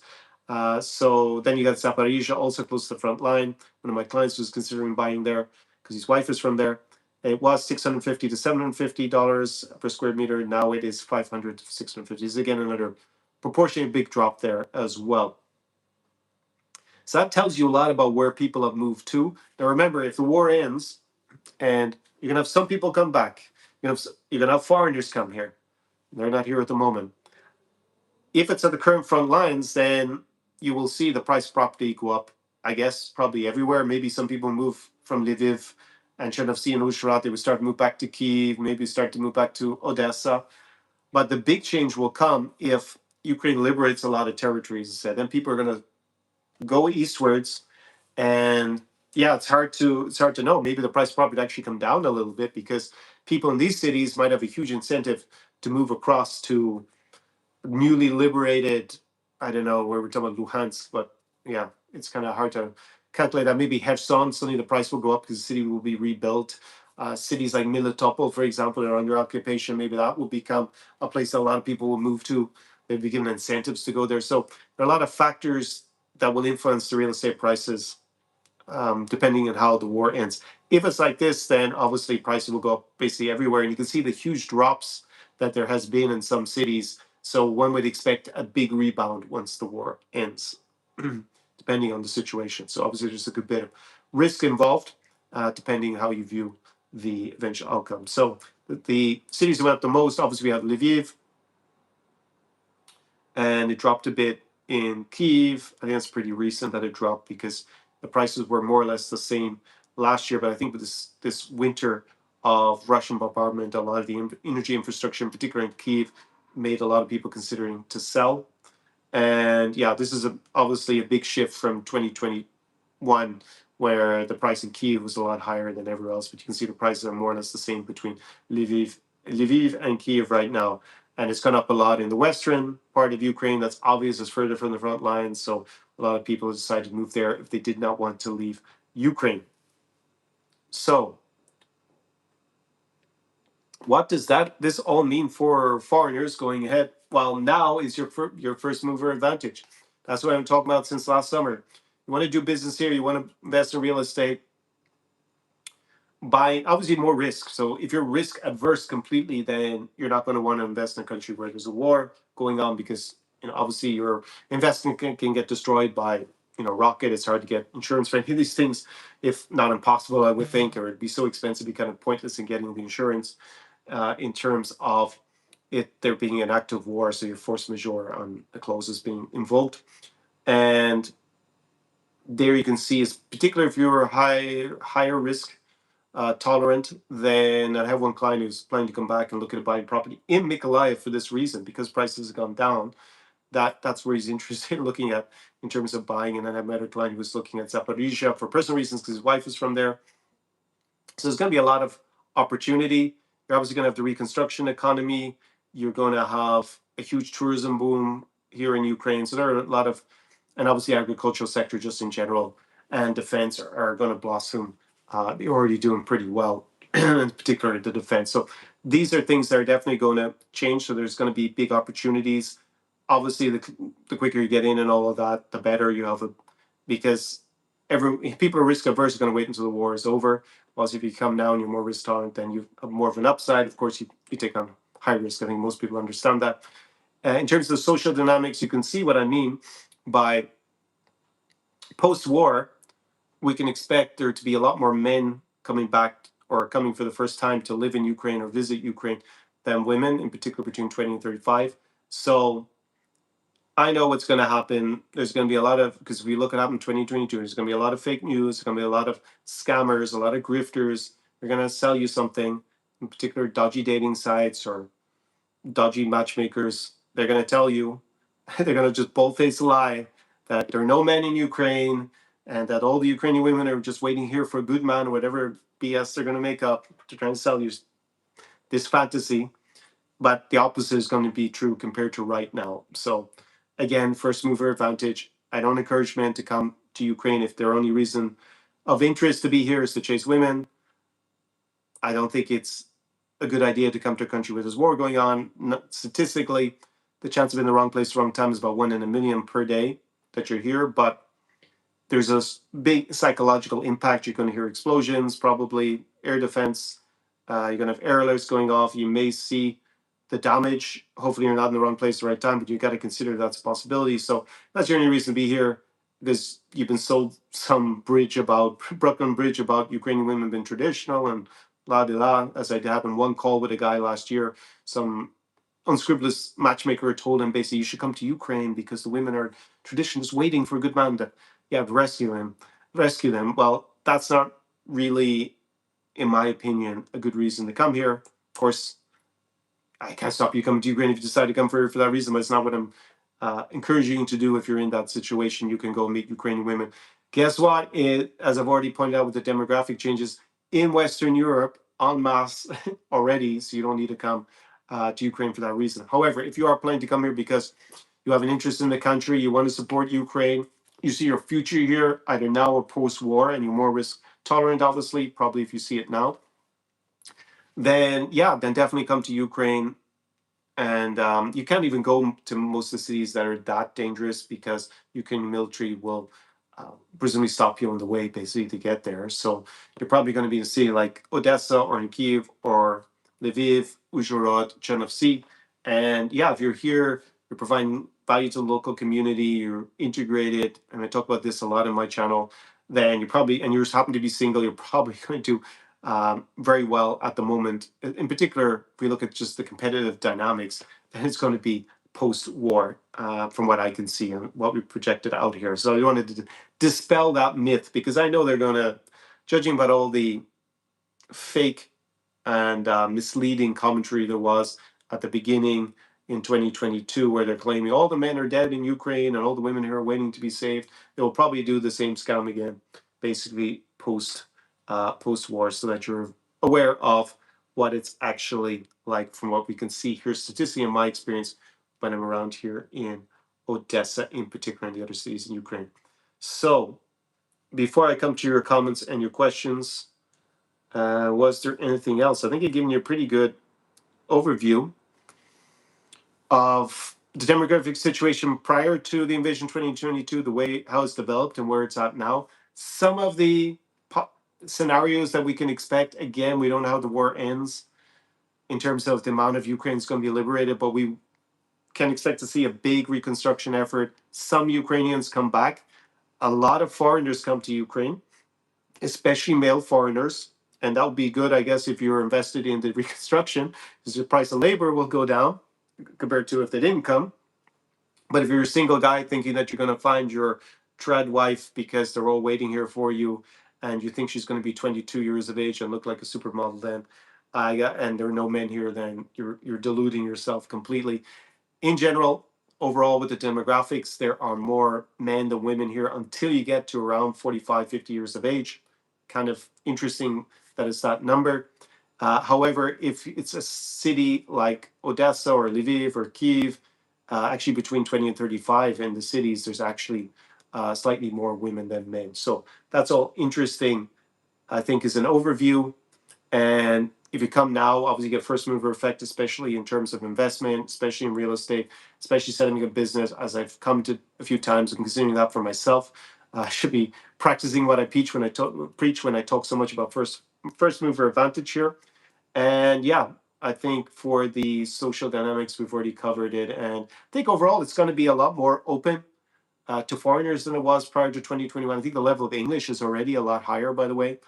It's a little bit irksome for me because I'm trying to speak as much in Ukrainian as possible because I want to practice Ukrainian. I already speak Russian. So me going to a cafe and ordering in Russian as opposed to Ukrainian wouldn't be of much advantage to me. I'm going to understand them in Ukrainian 99% of the time. and I don't need to practice Russian, especially on that level. But practicing Ukrainian, I want to practice more so, and I develop my language skills. It will be the main language here in basically all over the country at a certain point.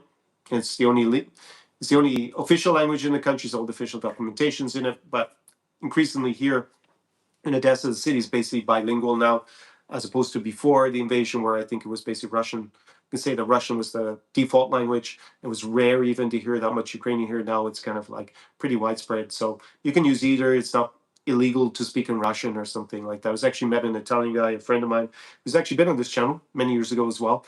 And we're chatting about it. And he said that, yeah, actually, compared to when the war first started or the invasion first started in Kyiv, because he spends a lot of time in Kyiv, he said it was a little bit like sometimes people were hostile because he didn't speak Ukrainian. And at that point, now he's improved it. But he said now, actually, if you're a foreigner and you're speaking Russian, it's less of a problem than it was in 20. The reaction is a little less problematic than it was in 2022. So people are a little bit more accommodating. And people want to practice their English with me a lot more than before in Ukraine. That is something I've noticed.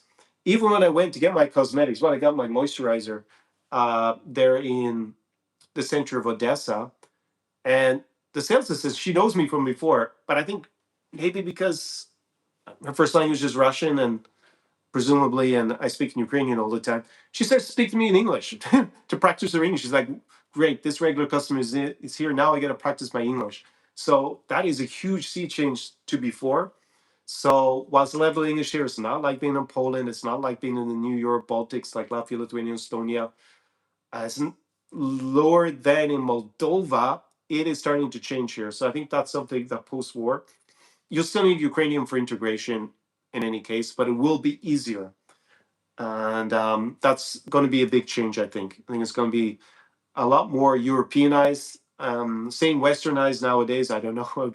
Do we have a collective West with the current White House administration? At least it's suspended for the moment. We'll see in 2029. But yeah, it's definitely going to feel a little bit less of being in the Wild East, I think, post-war as well.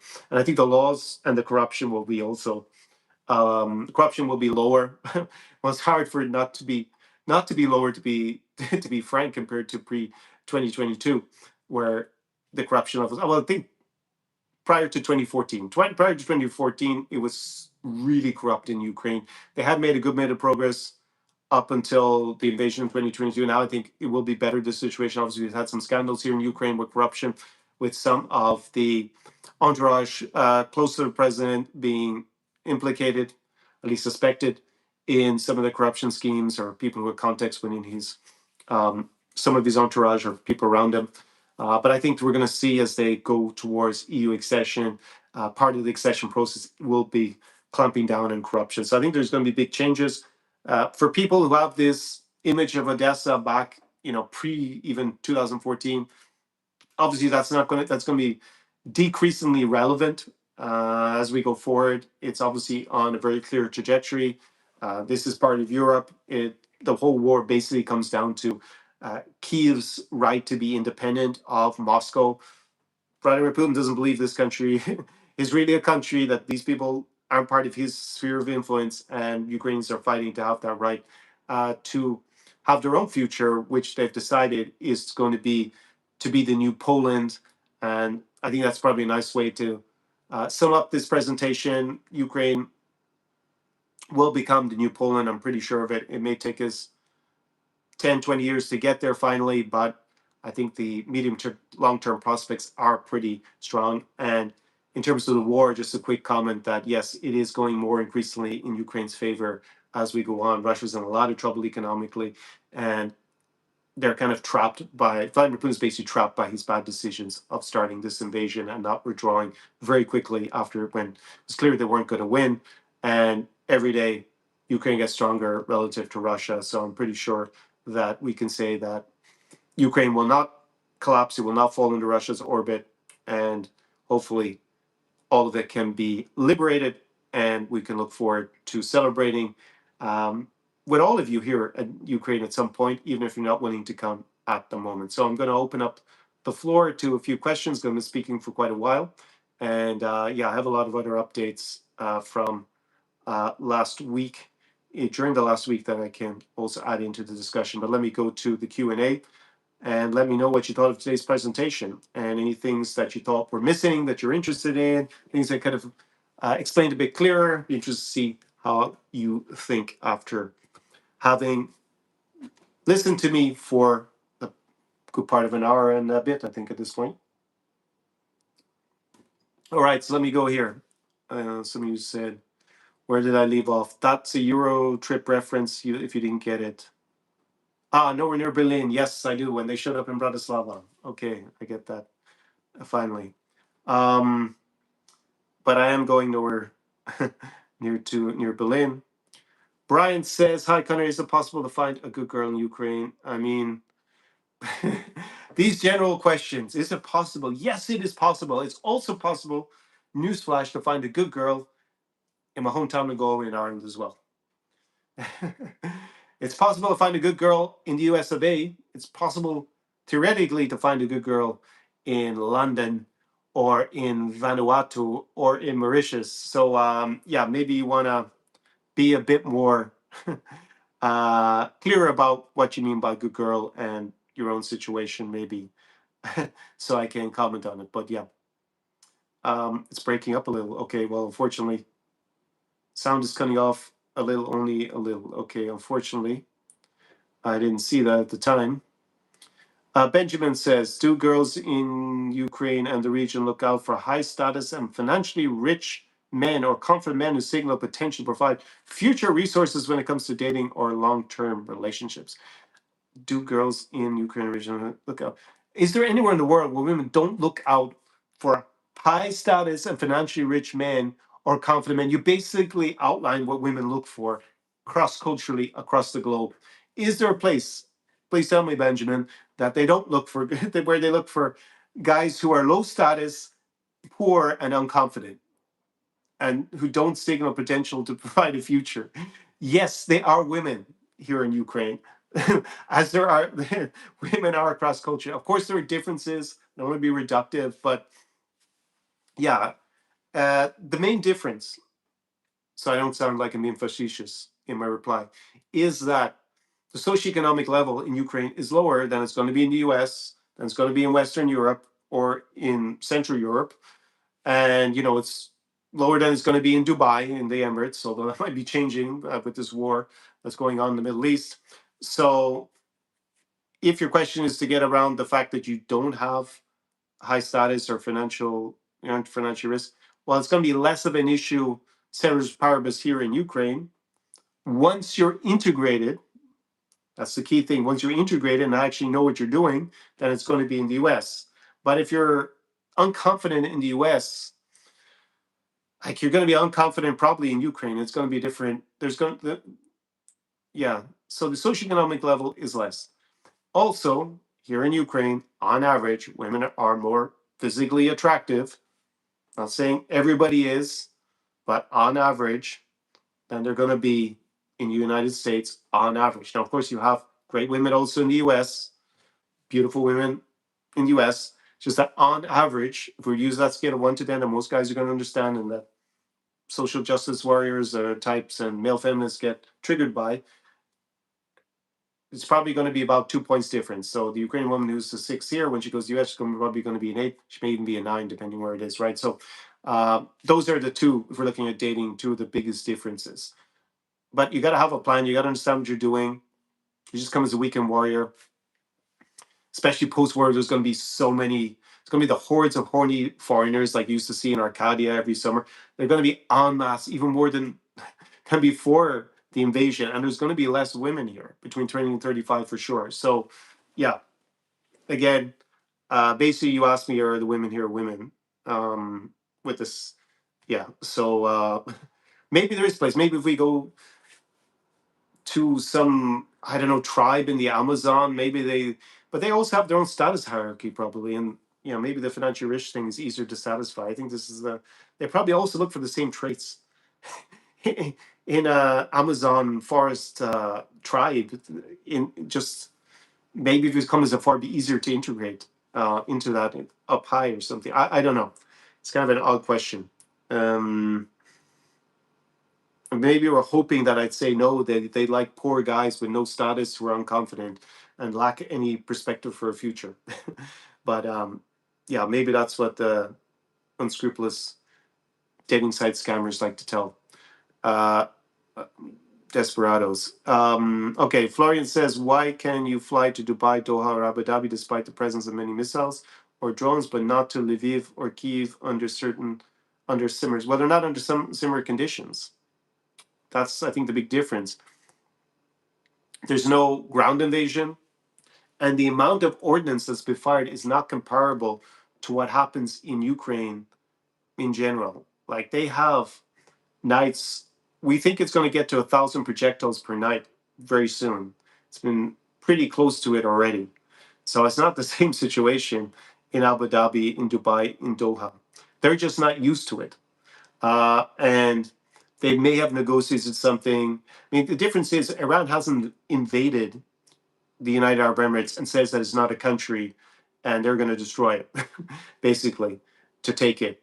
They're not, carpet bombing Dubai like they've done to, effectively done to Kherson, or you think the cities in the east even worse, since let's just think of a city that's been completely leveled to the ground, like Bakhmut, for example. So it's a very different situation. In terms of flying, they could try to fly into somewhere like Ushhorod or maybe into Lviv. They've talked about it a few times, but for now they haven't done it. You just don't think it's safe enough. Russia has shot down civilian aircraft as well. One has to remember in 2014 with the Malaysian airliner that they shot down over Donetsk. So they've already done it. And Iran actually did shoot down a Ukrainian um, civilian airliner as well, but that was before this war. So I guess you could argue that the Iranians also have bad form in this. Um, okay, so, but it's a good question to ask, Florian. Is the situation, why is there that anomaly? But I think the situation is not as severe. And maybe Iran has agreed at certain times not to fire anymore at the airports, because they did fire at the airports at the beginning, and that's why there were no flights for a while. But I'm not sure. There's probably some diplomatic stuff going on in the background, some talks that got the truth. I'm not sure. Was that deleted, or there's a comment here from Damien. Is it true that Ukraine is trying to get migration deals with African countries? Well, I haven't heard about Africa. I don't think it'll be Africa. Looking at what, say, Moldova has done, it could be Southeast Asia. But yeah, that could be a place to get labor from. Maybe a lot of Africans will be invited here to help with the rebuilding. We'll have to see. But I don't think they have a concrete plan for it because, well, the war isn't over. So they probably have just a general outline. Okay, where will we in theory look for workers? But, they don't know if they're going to be rebuilding Bakhmut or they're not going to be rebuilding it, for example. So they also don't know which parts are going to be liberated. Mark says babushkas need love too. Yes, if you are into dating babushkas, and I do have guys who've come on these live streams and said that they're 74 and presumably they're fine with dating a babushka or a babusa here, then yeah, move to Ukraine, I guess. Those guys, I would say, probably move to Ukraine. There is a guy I met in Chernovtsi who's probably in that age bracket, and yeah, I'm sure he's having a good old time in Chernovtsi. Europe says, where all the European Western passport bros in Ukraine go after the invasion? Seems like they all decamped to Poland, Lafayette. Yes, they did. Those kind of types, they went to Warsaw because it's obviously close. A lot of Ukrainian girls also went there. A lot of Belarusian girls are there, and you have the Polish girls, pretty Poles. I'm not so sure. Well, I think if they're really the passport bros and don't have the money to get a visa in Poland, which is actually quite difficult, the Polish loophole is gone for American citizens, so I think a lot of them will actually leave. Plus, the prices in Warsaw are getting closer and closer to Western European prices. It's a bit cheaper, but it's not dramatically cheaper. It's still about 20% cheaper. I actually watched the Dating Coach's live stream, and people were giving a little bit of hassle about it because he was marketing his services going to Poland, and he got a bit of pushback from guys saying, hey, I've been in Poland, I go there regularly, it's not that cheap anymore, it's almost the same price as being in the UK, and girls are not receptive to me, why do you keep pushing it? So yeah, I think things have changed there, but I can see that it's still a good spot in general if you're a single guy. Value for money is still great in Warsaw. relative, but it's not pennies on the pound or cents on the dollars. And I guess if they had a visa in Ukraine, then if they're non-EU citizen, then they've been taking advantage of the EU's temporary protection directive. Again, that will probably change in 2027. So I don't know what happens to those people, whether they get visas or not. People, okay, yeah. Europeanista says people in Ukraine told me that there's a lot less men out and about trying to meet girls because they are in hiding in their homes because they're afraid of being forced to conscript. Yes, because there's conscription, there's mobilization, and you must be registered for mobilization in Ukraine. It's not like every man had to go to the front. I think military-aged men in Ukraine was like over 8 million, but as you see, the army is a little bit over 1 million. So the majority aren't fighting on the front lines or something. However, guys who either didn't register or are AWOL or didn't show up for mobilization, there are units that go and look for those guys. I've been stopped and asked for ID, I'd say about 5 times since last September. And I was never asked in the previous 3.5 years before that. So there had been an issue with many Ukrainian soldiers going AWOL, and it was around that time. So I'm not sure at the moment. So yeah, there are probably a lot of men that don't go out if they're not registered or they're supposed to be mobilized and they didn't show up, or they're AWOL from the military. So they probably don't go out in case they get stopped. That's true. The real Batman. Hello, I've lived in Dnipro in 2015 for a few months, and I'm American. Okay, can you let me know the real Batman a little bit more about your experience, whether you plan to go back, maybe you've been there. Now I got that question again from Florian about flying to Dubai. Maybe I went down too quickly earlier, did I?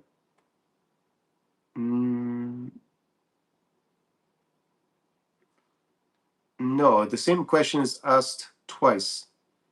So Florian, why did you ask it twice? It's a bit odd. It seems to, yeah, it seems to jump in for me here. Let me just go back up.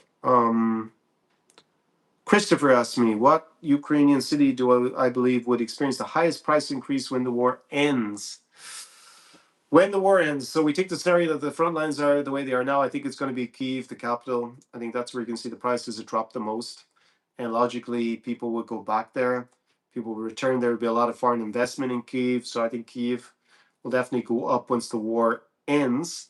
But you also have to think that cities near the front line, like Zaporizhia, Mykolaiv, Kherson, clearly, if you buy there, it'd probably be a shell of a structure at the moment for much of the city, then those prices will obviously jump. I mean, if you buy property in Bakhmut, and obviously you buy it legally from the Ukrainian side, then that would have a huge upside if it gets liberated and rebuilt, right? So I think those would be the indicators.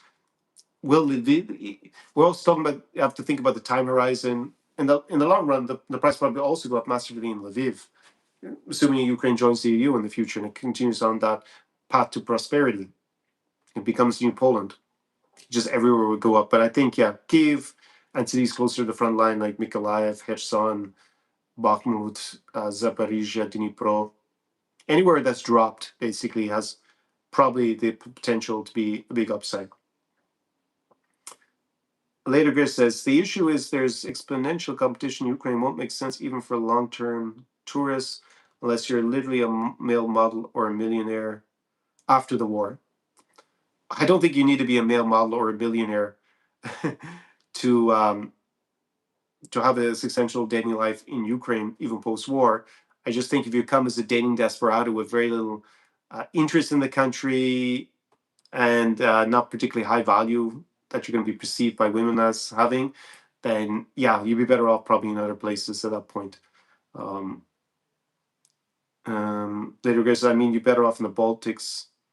I don't know, man. The competition's, I mean, guys are tall in the Baltics, so that's probably something you wouldn't face here. But I think the issue is like, if so many of the single women between 20 and 35 don't come back, and you have all these guys come in, you saw the figures pre-war. And if they're foreign soldiers, another 50,000 will say stationed here. Plus, you have to rebuild the country with a lot of male workers coming from abroad. I don't know, we talking hundreds of thousands of them. I mean, yeah, and I guess how much competition is, I don't know, construction worker from Bangladesh if he doesn't speak Ukrainian or Russian? Maybe not a much, but still, he's going to be a guy here. Um, I'm just picking an example. Nothing against Bangladeshis or Nepalese, wherever. Just being realistic. If he's rebuilding Bakhmut and there are no people there and he's working, then probably he's not really on the dating market here. But yeah, I don't think there's going to be, and there will be a lot of disinformation. I mean, they made all the disinformation in 2022 through all these dodgy dating sites and some unscrupulous matchmakers. So they will do the same. These people have no shame. So there will be a lot of guys who will come desperados thinking that there's no Ukrainian men post-war and that there's going to be a trad wife just sitting here waiting to bake him, well, make him borscht and whatever, right? And it sounds like I'm exaggerating, but really there will be tens of thousands of guys that will be sold that dream. They will pay money for it. And I think after 6 months, a year, because it'll be harder to scam here like it was in 2021, I don't think there'll be those scammer bars. I think when they start scamming foreigners, they're going to be shut down post-war. And I think it's going to be the same with this, the unscrupulous matchmakers and romance tours. I mean, if they're a scrupulous one, I think it'll be fine. But unscrupulous, I think they're going to be, I don't think they're going to last. I don't think they're going to get away with it. But they will try it on for at least 6 months. I'll comment on the whole scandal with the passport bros in a minute or two. The real Batman says, okay, you said you were in Dnipro. It keeps, maybe I need to just change my setting here so it stops jumping around. Okay, the real Batman says, Ukrainian women from experience do not look for status in their country. They generally look for a good man, a family man. When they come to the West, that is when they change and look for status. Do they not look for status here, man? I don't know who you were meeting in Dnipro. Maybe you didn't think that they had status. Maybe the status is just at a different level. Or do they not look for status? Is it really that different? It's cross-cultural hypergamy, according to the studies. So maybe it's not as extreme, or maybe it's easier to satisfy. That's what I really think it is. I think socioeconomically, things are just lower in Ukraine than they are in the US. So, and there's a lot more beautiful women. So I think those things combined, guys kind of think, oh, she went for a good man, but maybe he had status relative to the other guys around him. It's yeah, and not all women are hypergamous. It's just on average, women want to date across and up in socioeconomic hierarchies, while men were fine with dating across and down. We just look at women's physical appearance more than women look at men's physical appearance. So on average, it doesn't mean everybody does it. So he thinks they look for a good man because they become Americanized and meet American women. Don't bring them back. Stay with them in their country. Don't make the same mistake he did. Okay, so the real Batman here is describing a personal experience. And that echoes a comment I was going to bring up. Actually, I'll bring it up now by a consulting client who says that, yeah, he's faced some difficulty since he moved his Ukrainian wife to Ukraine, to the US, because but he recognized it more in my paradigm. In a sense, he said he had higher status socioeconomically. He's doing pretty well in the States, but obviously, just because the economic situation in Ukraine versus a big city in the US, he was obviously a bigger fish financially here than he was in the US. But he feels a lot of pressure. And yeah, I have, again, it also a lot depends on the age of the woman, whether she has kids from a previous relationship. Maybe if the woman is over 45 and already has kids and the new stepdad is basically been a provider to them, maybe it's less of an issue. But a young, attractive woman under 30 with no kids, yeah, bringing her back to the US and you don't have, shall we say, the socioeconomic status that would be commensurate to her beauty level, you may struggle. Unless there's a very strong emotional bond. It's just you brought her from one market to the other, and if she's still young and attractive, especially if she gets residency rights, so she doesn't, she can stay in the U.S.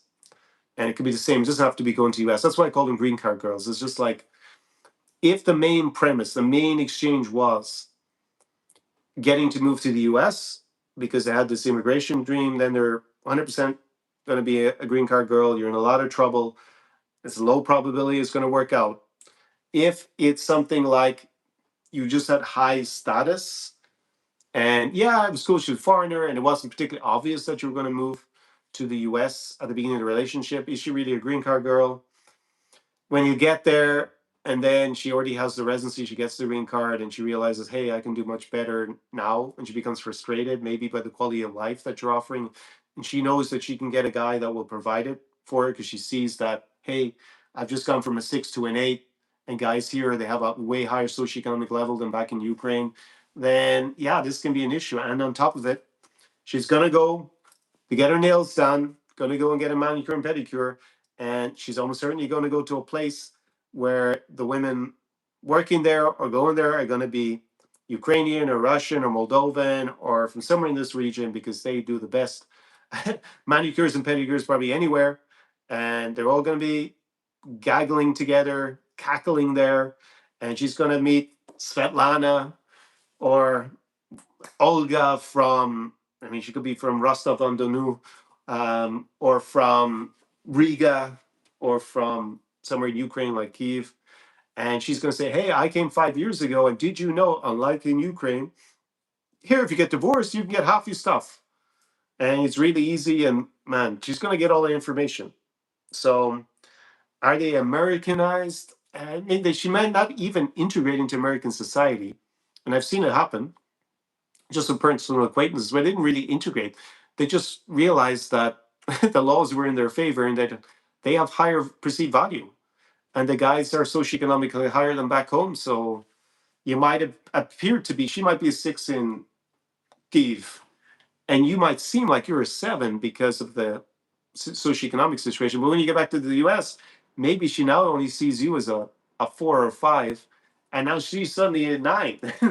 So, or an 8 or something. So then you have this huge value gap. I'll put a link down below to a video I did many years ago about value gap and the problem with, if you don't have a strong emotional bond. I'm not saying every woman does this as well. Apparently, this gets misunderstood in some quarters of the commentary out here, that I say all women are going to leave you. No, of course not.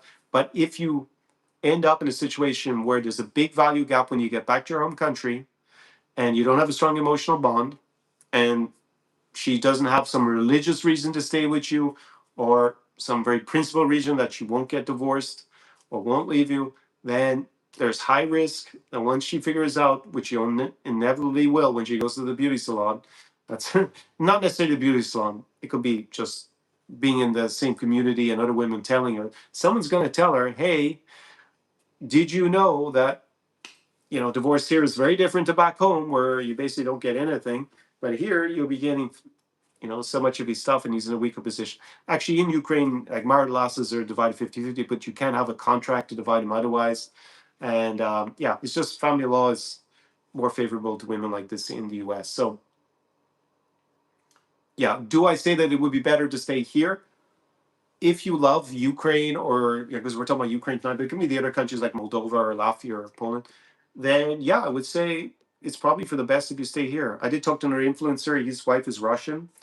And he actually said that in spite of the cost of living difference, and he's not talking about going back to Russia. He actually can't go back to Russia because he criticized the government, and he's pro-Ukrainian.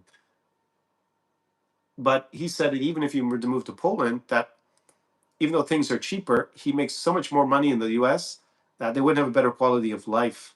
So even though he actually originally wanted to move with the family back to Russia at the time, obviously that's gone with this invasion and the political situation. Maybe he will never be allowed back in the country again anyways. So that's off the cards. But he said he wouldn't even move to the rest of it because he just makes so much money. So they moved, and he didn't tell me he was having problems. So again, a lot of it depends on what is your perceived value on the. I mean, we can more or less say dating is like a marketplace, right? People always talk, even people who deny that it's marketplace will suddenly say you're dating out of your league. That's implicitly saying the same thing. And it's not like the market is all the same product. Obviously, people are different, and but we kind of know where we are in the hierarchy more or less. It's actually good as a guy to be a bit delusional about your place in the hierarchy because it means you'll come off as more confident and probably do better overall than realizing where you really lie. It's kind of ironic, but anyways, that's kind of a little bit of an aside. So yeah, the issue is if there's a big value up, I'll later on the replay, I'll put that down below probably tomorrow, so you can go watch it. But if you look back at my videos from few years, if you look for Conor and New Europe experience and value gap, you'll probably come up with a video and it'll go into more detail.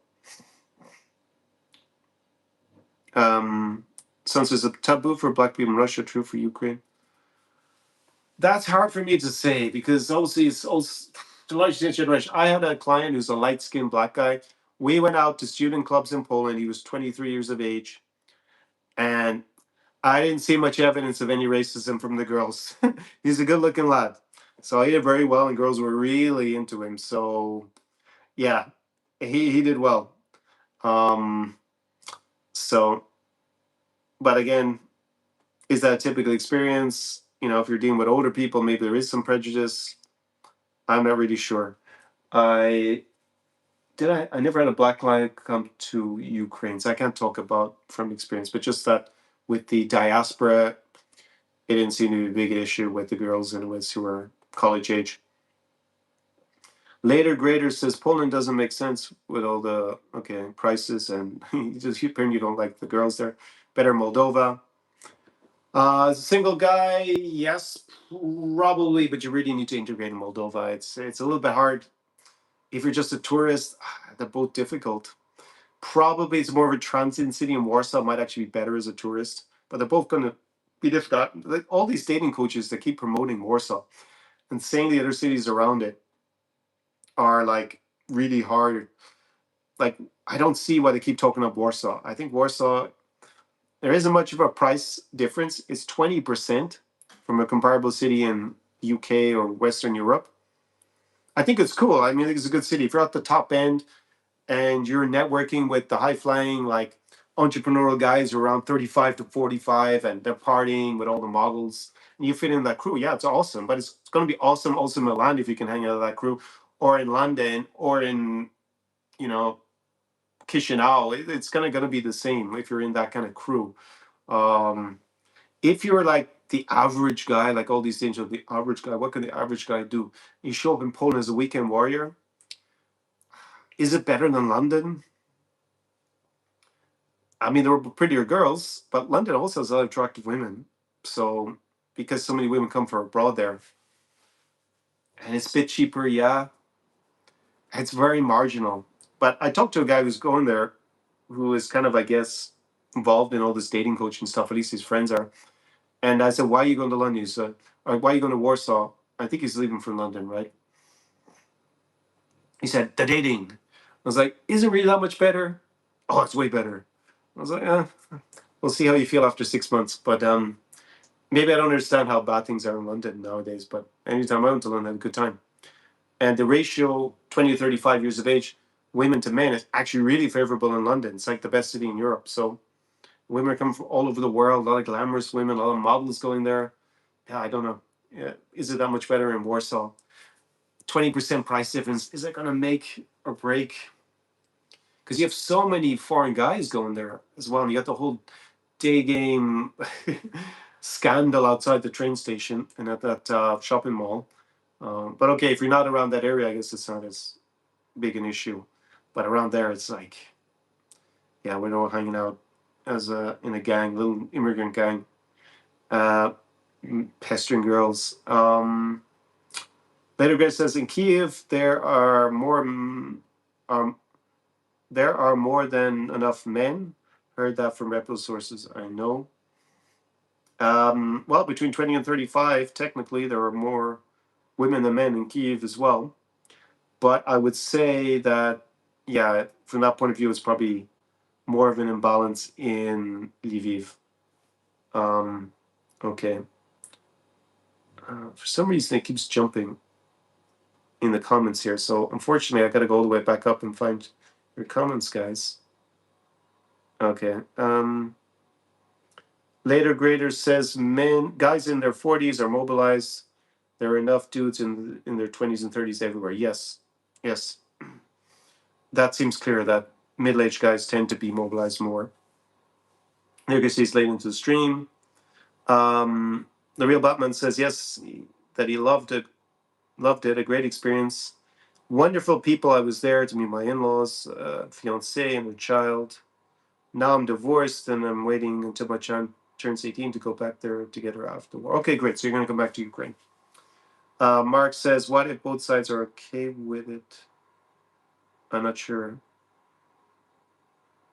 I'm not sure. I don't get the comment. Maybe I've lost the train of thought there. Florian says, is there any speculative move to buy an apartment in Kharkiv? These questions are a bit strange. Is this really a person or is this some sort of bot? Is it a very speculative move? Okay, now I'm just in the question. Take it back. Is it a very speculative move to buy an apartment in Kyiv? Well, obviously, yes. You're close to the border. The price has gone down a lot.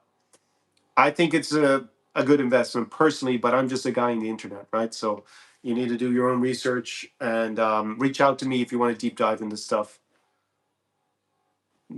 Book a consulting call or reach out to me at Conor@conorklein.com. Yes, it is a very speculative move. And yeah, you have the risk. It's close to the border. But do I think Kharkiv will be taken by Russia? No. I don't think they'll get close enough to even damage the city that much. So I think it's probably, the question is, will people move back there after the war? Will the price go up? Will you want to live there if you're buying it for yourself? These are questions that you have to consider. It'd be better to do an in-person experience, to be frank with me, and go there. I think that's probably the best thing if you really want to explore this in detail. So anyways, all those options are down below in the description. And it's temporary, prenup, Did you end up? No, I am not married. Data says face card in Warsaw ain't great. Not according to all the dating coaches that push the training in Warsaw, because it's the only city they seem to promote in the whole region. I think it's good. By European standards, I think it's good. I just don't think it's a place that the average guy is going to go to and do well. I think it's not a passport bro destination. It's not 1996. It's not even 2006. It's not even 2016. It's very different in 2026. I think could you get as a passport bro in 2016? Probably was at the tail end of it. Now it's no country for passport bros. New York City has been as well as London. Later Grace says Poland has too many foreign dudes. Definitely Warsaw around the train station. Begging for phone numbers. Okay. We've already been on for a while. I have to think about the other things to update you on.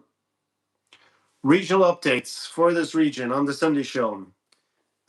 We had Magyar win the elections in Hungary last week, so he does want to join the euro. He'll put Hungary in a pot to join the euro. Good for the Hungarian economy overall, but they'll have to meet all the criteria, and that will take a good few years. It'll probably be something only achieved in his next, in the next government, basically. I mean, whether he runs for election again or someone else comes in.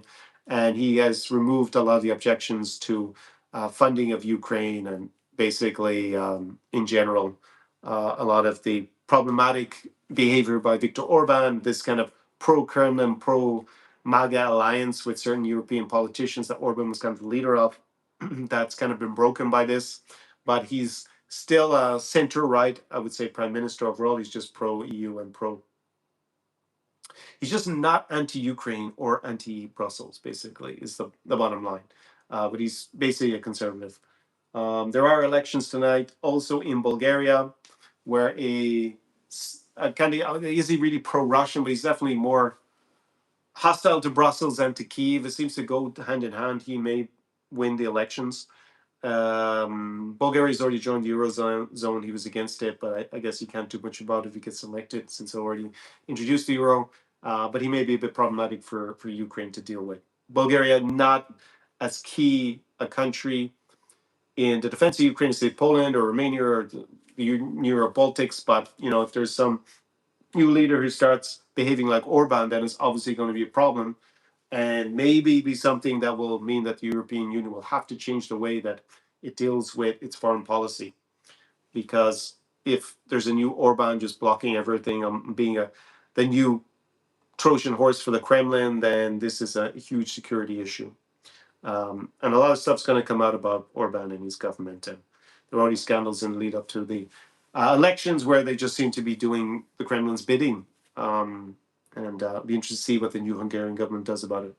Moody's has upgraded Moldova's credit rating from a B3 to B2. Good for Moldova. Again, the investment climate looking good there. It's moving along towards accession to the European Union. One of the big issues it has is resolving the de facto separatist part in Transnistria. I think eventually that will just decide to come back under Kyiv's authority, and because the economy is so desperately bad and there's massive depopulation also in Transnistria with people leaving because there's no future in that place with the separatist authorities, staying close to Moscow. There is overall an increase in Americans looking to move to Europe, which is good for this channel in the medium term. Maybe not in the short term with this war here, and people have been nervous about, I guess, being close to Russia. Different demographic to when we had the COVID pandemic. That's clear. I think there's more liberals who are upset with Trump being in power. Obviously, we have Biden in power, so people are upset with maybe the pandemic reaction, and then Biden being the president. They were more likely to leave on average. Ceteris paribus, and now it's the other way around. More couples, and I see more women vlogging in, say, the New Europe Baltics than before. So I think that's going to be a trend we're going to see. And Canada will actually pursue a closer ties with the EU, it looks like.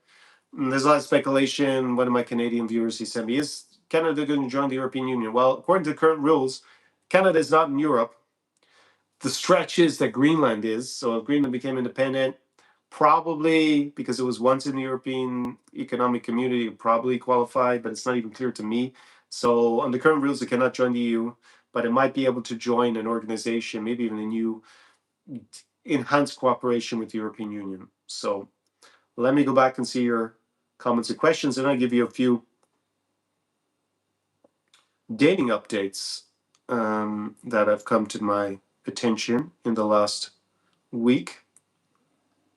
I think I need another drink of water. Okay, in the meantime, we didn't have any extra comments and questions on my comments. Let me get a glass of water since I've been sitting here for 2.5 hours and I'm a bit parched.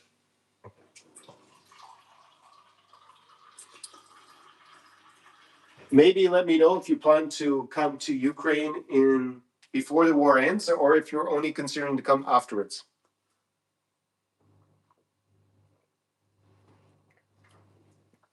Drop that down in the comment section. I definitely need a second glass of water here. It will be good to know which of you are willing to come before the end of the war and which of you are only going to come afterwards, and whether this live stream, the Sunday show so far, has changed your opinion. So maybe you were planning to come, but now you're less likely, or the vice versa, now you're more likely to come back here. Okay.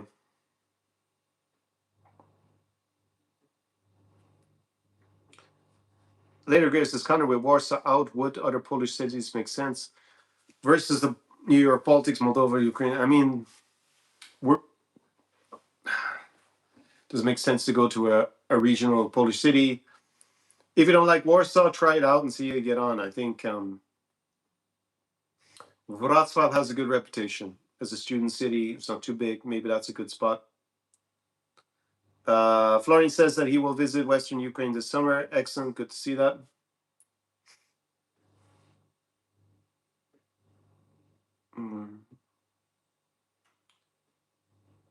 I mean, from my point of view, I like Gdansk personally, especially during the summer. I'm not a huge fan of Krakow. Wrocław was nice. Would I choose Wrocław over Riga? No. Would I choose it over Tallinn? No. yeah, I mean, they're all just kind of different. Just Warsaw's eventually being a big city, 2 to 3 million people, a lot of Ukrainians, a lot of Belarusians. It's people also from Central Asia. It's a big pulsating city.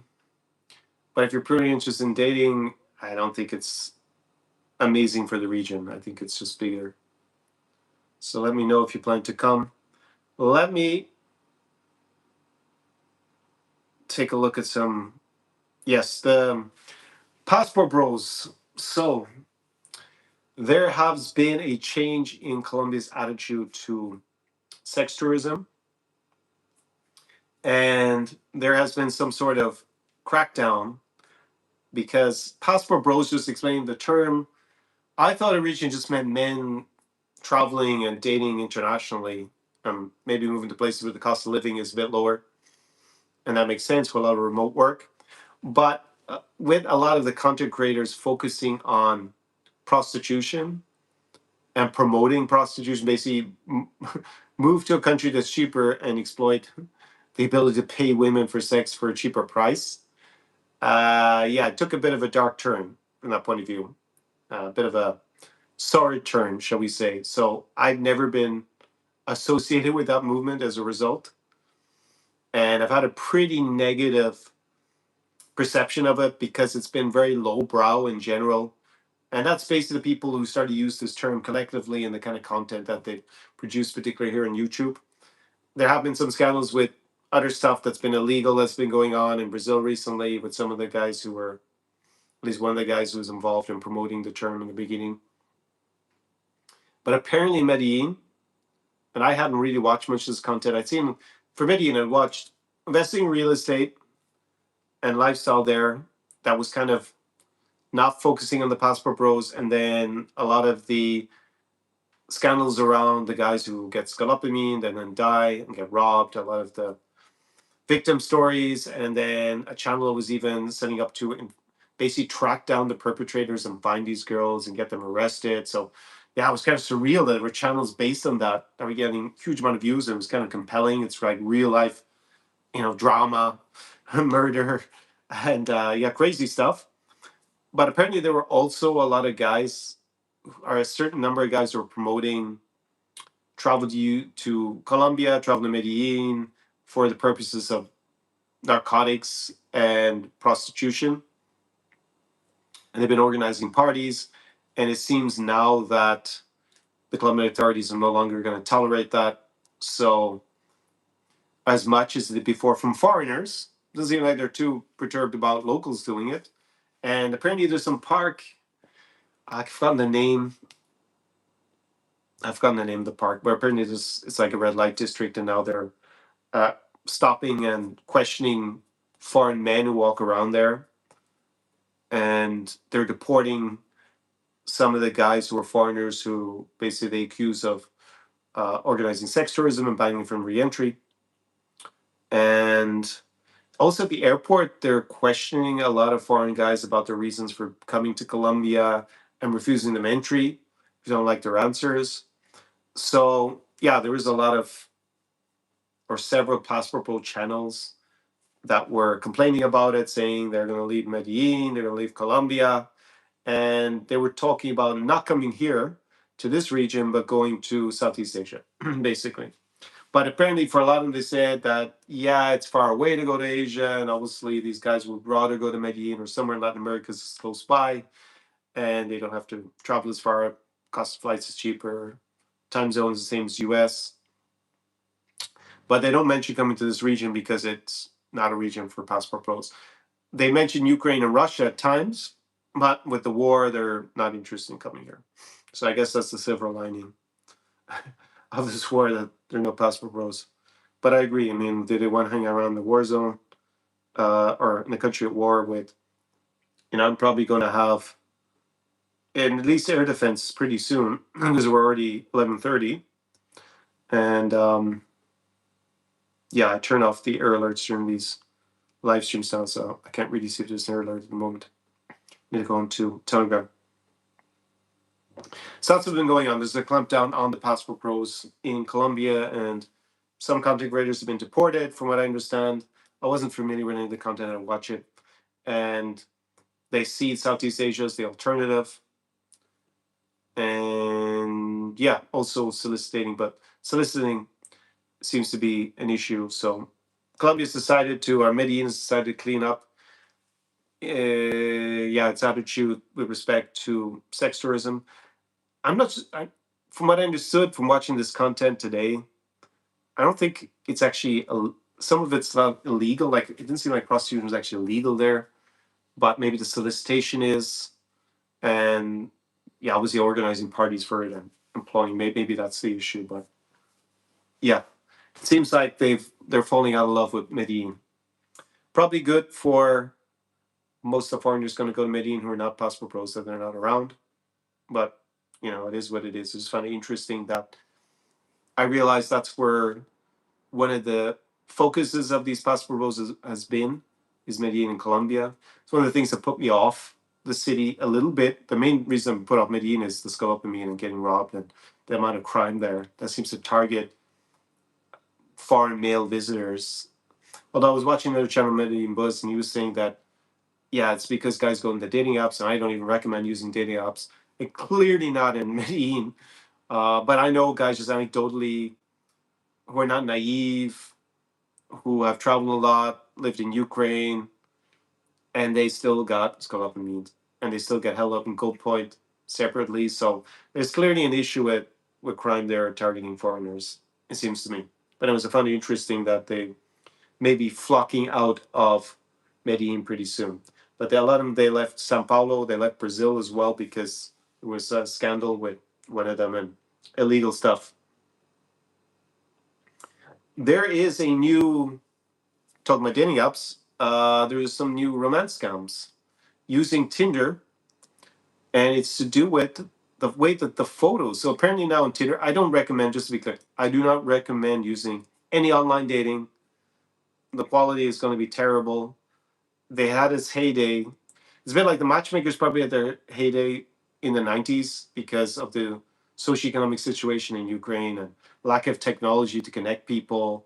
It was probably almost legitimate with no scamming back in the day, but then it became like obviously really problematic. And now that the quality plus the probability of getting scammed makes it unattractive to most guys. Of course, there are exceptions. I've done so many interviews with Yelena. I'll put, if you're interested in that, there's the playlist for the Ukrainian bride business down below. Go check out the content. Also, I gave some interviews for another channel, CQME in French, to Antoine. So there are, legitimate matchmakers, not like everybody's a scammer, but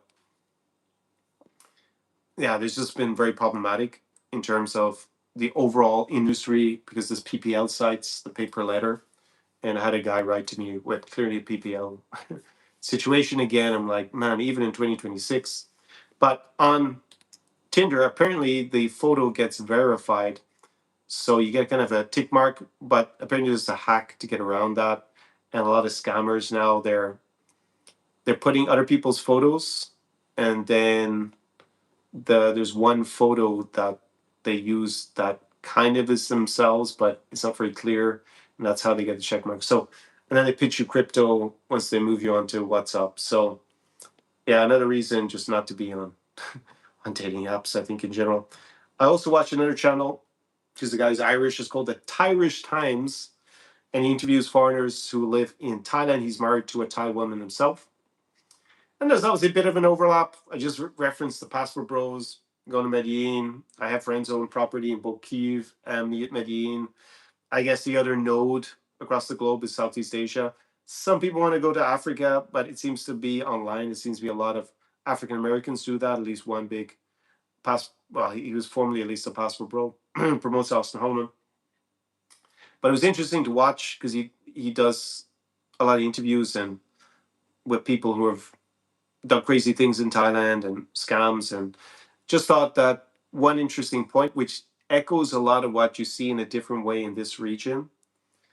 He said he was interviewing a Thai guy, and basically that in Thailand, the middle class women are open to dating foreigners, but the lower classes and the upper classes, for different reasons, don't do it so much.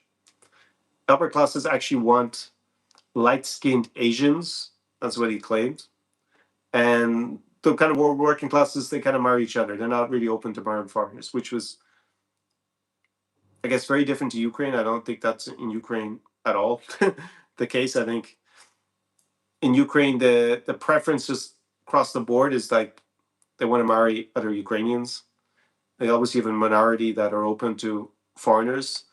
And if you're integrated here, you're more or less considered a local.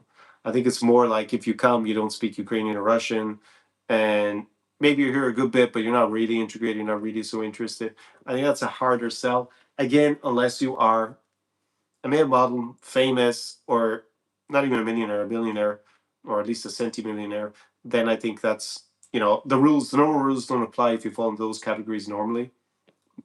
Unless you're an autist and a billionaire, maybe it's an issue, but I think Elon Musk has done pretty well in the dating scene. In any case, I thought it was interesting that he said that it was light-skinned Asians that's what the upper classes are looking for. And I read a bit that things have changed in Thailand. There isn't this kind of foreigner factor like it used to be. It seems like Philippines is where guys go to who are especially white European descent. Yeah, who are looking for foreigner factor. And as I said, there's a British guy I met in Moldova. He went there. He's a huge fan of the Philippines. And another guy, Lloyd, is in Thailand. He also said it was pretty good. In any case, just found it interesting that these preferences change over time as well. And in Poland, you see that very clearly. I have said many times in this channel that you rarely see pretty Poles with foreign guys, unless the guy is a model, famous, or extremely wealthy.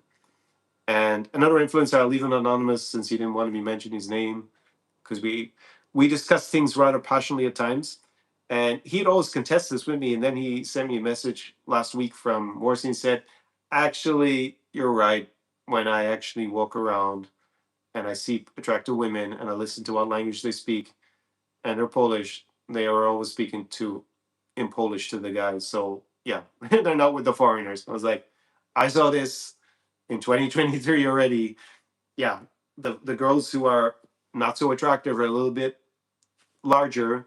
They're the ones who are with the foreigners in general. It's hardly any foreign guys with attractive Polish girls.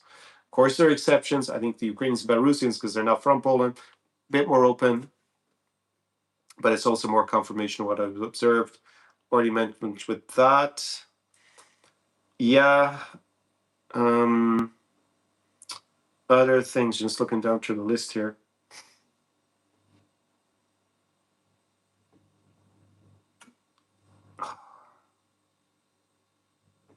Paid advertising.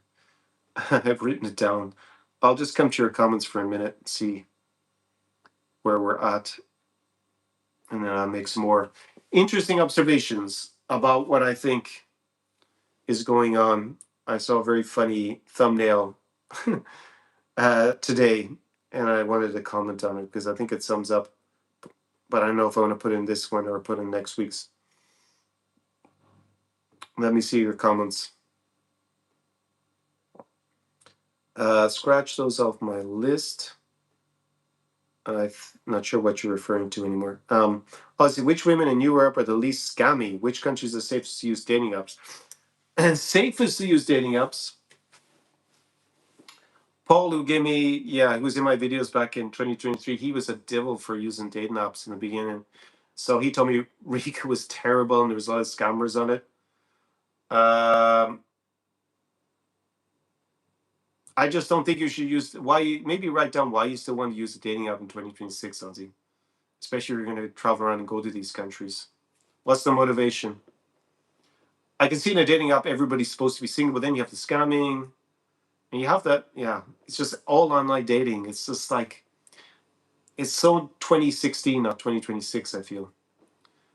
Which women are the least scammy? I think you do have some scams in Riga. You have on the entrance to Old Town, you have a bar. It should be on the left hand side as you go down, and there's always girls just happen to be outside smoking or vaping, or whatever, and they're gonna flirt with you and get you to come in, and then it's not gonna be a huge scam, but the drink is gonna be very expensive. That's what I've seen. I've seen them outside. They've been suspicious about it, and guys have told me that that's what happens there. Other big scams. There are a couple of scams in Moldova guys have written to me about. And one guy was like, he was a bit mad, I think. He was just so naive. I don't know if it's naivety. Like, I try to remain sympathetic to these guys who get scammed, but sometimes they're insufferable. And yeah, it's just like, you're 55, unattractive, let's be frank about it, overweight, you have no girls in your home country, and then you think some, okay, maybe not a top model from Moldova, but an attractive one in Moldova that you meet online is now, yeah, interested in marrying you. Come on. And then you're sending her money, like, and you have never met her in real life. But people get duped into this, and they're scammed. They're victims of a crime. But also because if I give them free advice, they'll ignore it. So they probably watch this channel again. If I had a penny, maybe not a penny, if I had €1 for every time a guy said to me, "Yeah, Connor, I know you said not to do this, but then I went and did it." It's just like, man, you knew on some level that this was a scam. So I heard it one or two, but really, these guys, it's sad that they get scammed like this. But at the same time, the level of naivete, and sometimes some of these people are insufferable. They're not very nice people when they're explaining their situation, and it kind of kills my empathy for them. Um, but yeah, they're morons. Some of them. It's just a situation. I try to remain sympathetic. I'm sympathetic to some of them, but some of them are just like, man, how can you be in 2026 this naive, sending tens of thousands of dollars to someone you've never met in real life? But I guess it happens, and a lot of women are also victims of this. Yeah, it's terrible. But yeah, it's kind of mad. Do I think? I don't think scamming is a big an issue in Ukraine. It's not an issue because, well, martial law, they won't last very long scamming. I just think everything got investigated pretty much. Government says they solve 95% of crimes now. So um, the dangers of being Ukraine are very obviously different. It's more been the wrong place, the wrong time with a Russian drone attack or something. Other places, there's an issue with been scammed in Polish strip clubs. Apparently, I read about so online. But I mean, just don't go to strip clubs. I think you're a bit of a. I don't. I'm not in favor of them. In the first place, I don't think you should go to them. I think it's the ultimate simping game. Going to pay to see someone take their clothes off. But okay, to each their own. If you want to do that, I think you're asking for trouble. But that's just kind of the same everywhere. Yeah, I don't think the scams are like they were back in the day in St. Petersburg or in Odessa, Mama, which was scam central at one point. Mark says, why? I gotta go back up. Um, but again, tell us why Aussie you're using a dating app if you haven't in the meantime. Mark says, dark Asian means they are in the sun more because they do more manual labor. Okay. Why? That's why Asian women wear those big sun hats. Okay. My ex was half Thai. Okay. All right. So you're speaking from experience. Later, Grace said, it is not possible to date up with apps anywhere. Ozzy says, okay, thanks. Sounds like in-person dating is faster. Yes. Paul agreed. 2 points higher in real life compared to on the dating apps. And then when statistic, I did a video, it's from a few years ago. I'll link it down below when I look at it on the replay again. That was the research. It said that people dated 2 points out of 10 higher, both men and women in real life than on dating apps. And I was already data from about 2 or 3 years ago. I'd say it's gotten worse since. I mean, really, I have access to for free to whatever premium Tinder with this Revolut account. I couldn't be bothered even taking it for free because I just think it's. I can if I want to meet a beautiful woman in Odessa, I sit in a cafe to work half the time, half the day, anyways, and there's just like a slew of them coming through all the time. I mean, it's not rocket science. Of course, they're not all single, but I mean, what is it going to be? 1 in 4, if you talk to, they're going to be single. I mean, it's just like, why bother being on a dating app? Uh, but of course, if you're scared to talk to girls, I guess in real life, I guess that's the problem. Your Vanessa says, where do younger Ukrainian women want to relocate outside of Ukraine. Which cities are popular and decided that's not Dubai yet? At the moment, Dubai is out of play for the moment. We'll have to see in due course whether it comes back.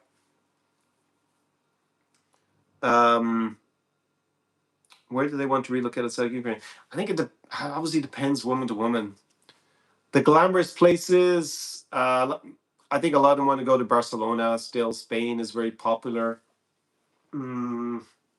Yeah, I think just the weather is good there. Whether it's in Tenerife, in the Balearics, Canaries, that's Tenerife, or Barcelona, Valencia, all the way down to Malaga. Yeah. Portugal, also pretty, I think, desirable. Italy, I'm sure. I'm sure not against moving to Italy. I think London. London is the capital of Great Britain, as they all learn in English class. I still think has an allure. I think it's still got that legacy brand attraction for them. Same with going to the US for some. I think US is more with the older, like 40 plus, more than is like under 30. I think really 40 plus, they still have this Hollywood image of the US. It's also further away. It's a bit less attractive from that point of view. For a relocation purpose, not for a trip. I think they all want to visit America at some point. But, the current president is not doing America's reputation any good. And J.D. Vance even worse with Ukrainians. And last week he said he's proud. The thing he's most proud about, cutting off aid to Ukraine. So obviously that doesn't, make him any more popular here on the streets of Odessa. Doesn't enamor into the Ukrainians. Yeah, Marxists, some people have learned for themselves. Yeah, it's sad. They gotta, they probably watch my videos. These guys come to me. They already know the answer, not to do any of this stuff, but they just go and do it. And they have it's either an addiction or they just have an ego to it. Yeah, it's a bit, but giving them more free content or advice, that's not going to help them. They probably just need to, have the scam and eventually realize they were scammed and then deal with it. I think it's the only way these people learn. But sending money to someone you've never met in real life before, thinking you're in a relationship, come on, it's 2026. You should have more common sense than that. Just don't send money and think it's a real relationship. It's not a real relationship unless you've been intimate with a woman in the first place. So that's just the way the modern world works. Ozzy says, great question to Europeanista. He's also interested in the migrant flows of Ukrainian and Russian women in 2026.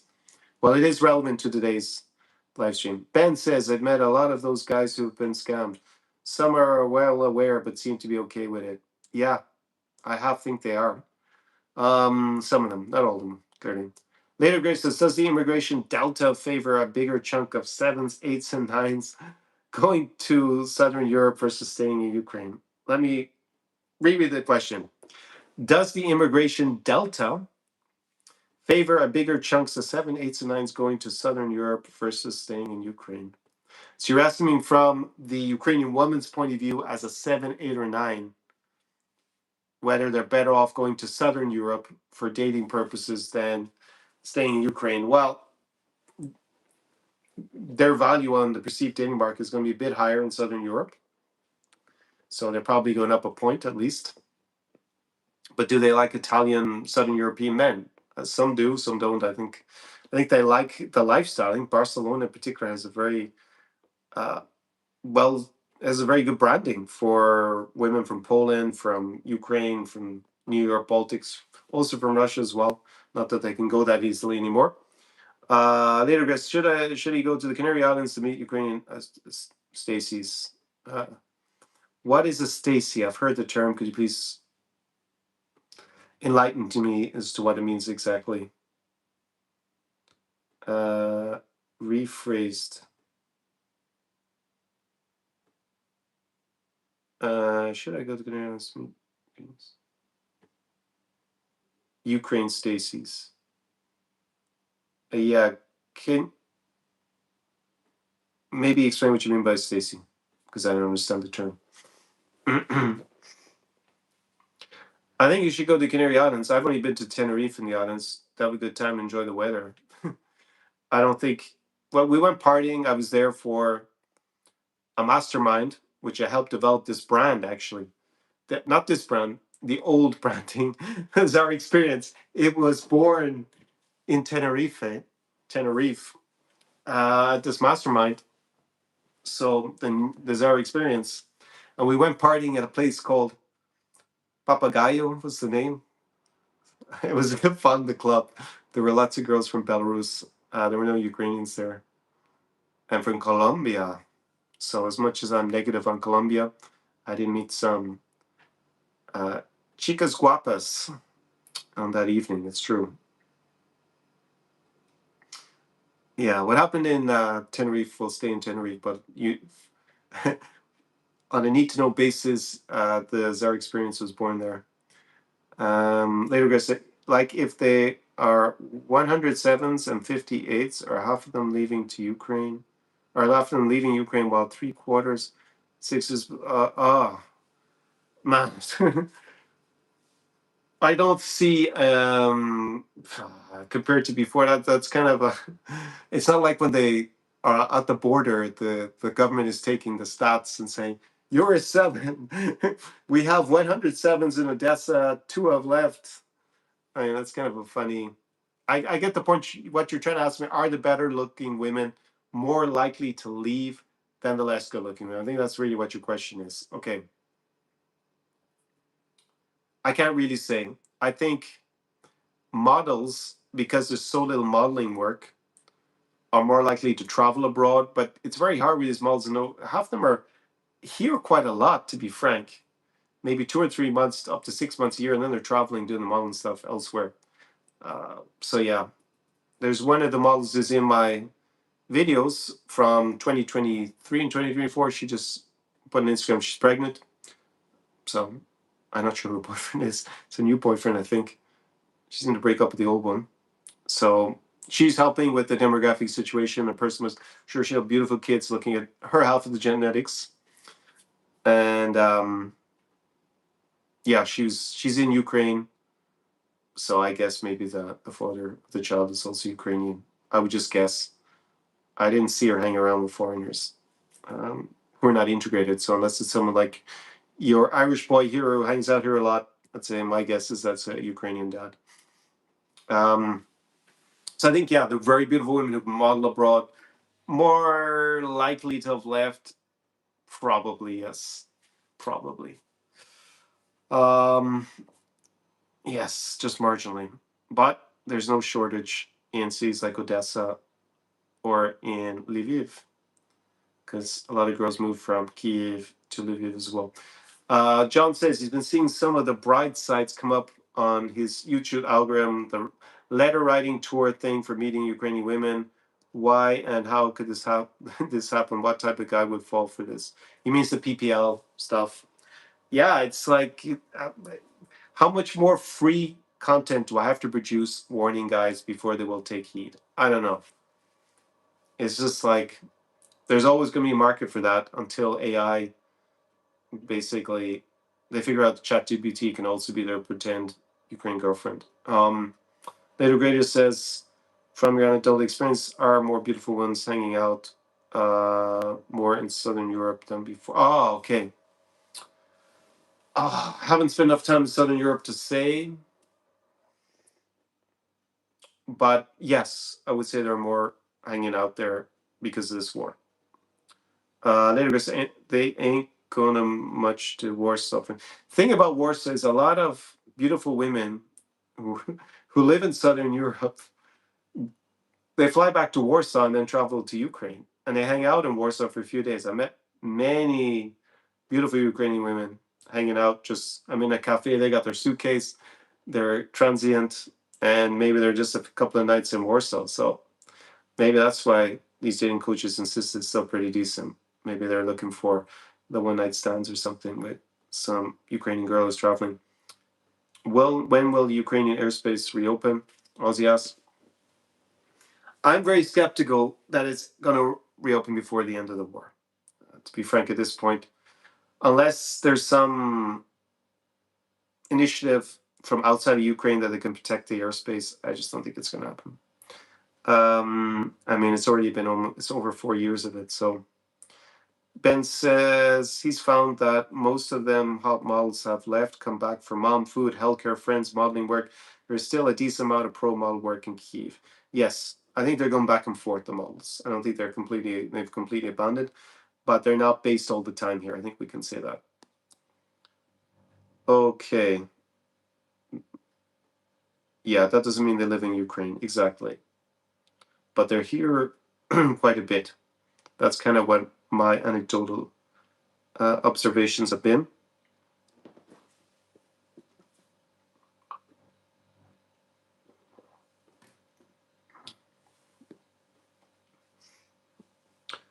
Are that many of you? I've already asked a question. Only one person replied. I know Ben is coming back to Ukraine pretty soon, so we already discussed it yesterday in the Ukrainian language program.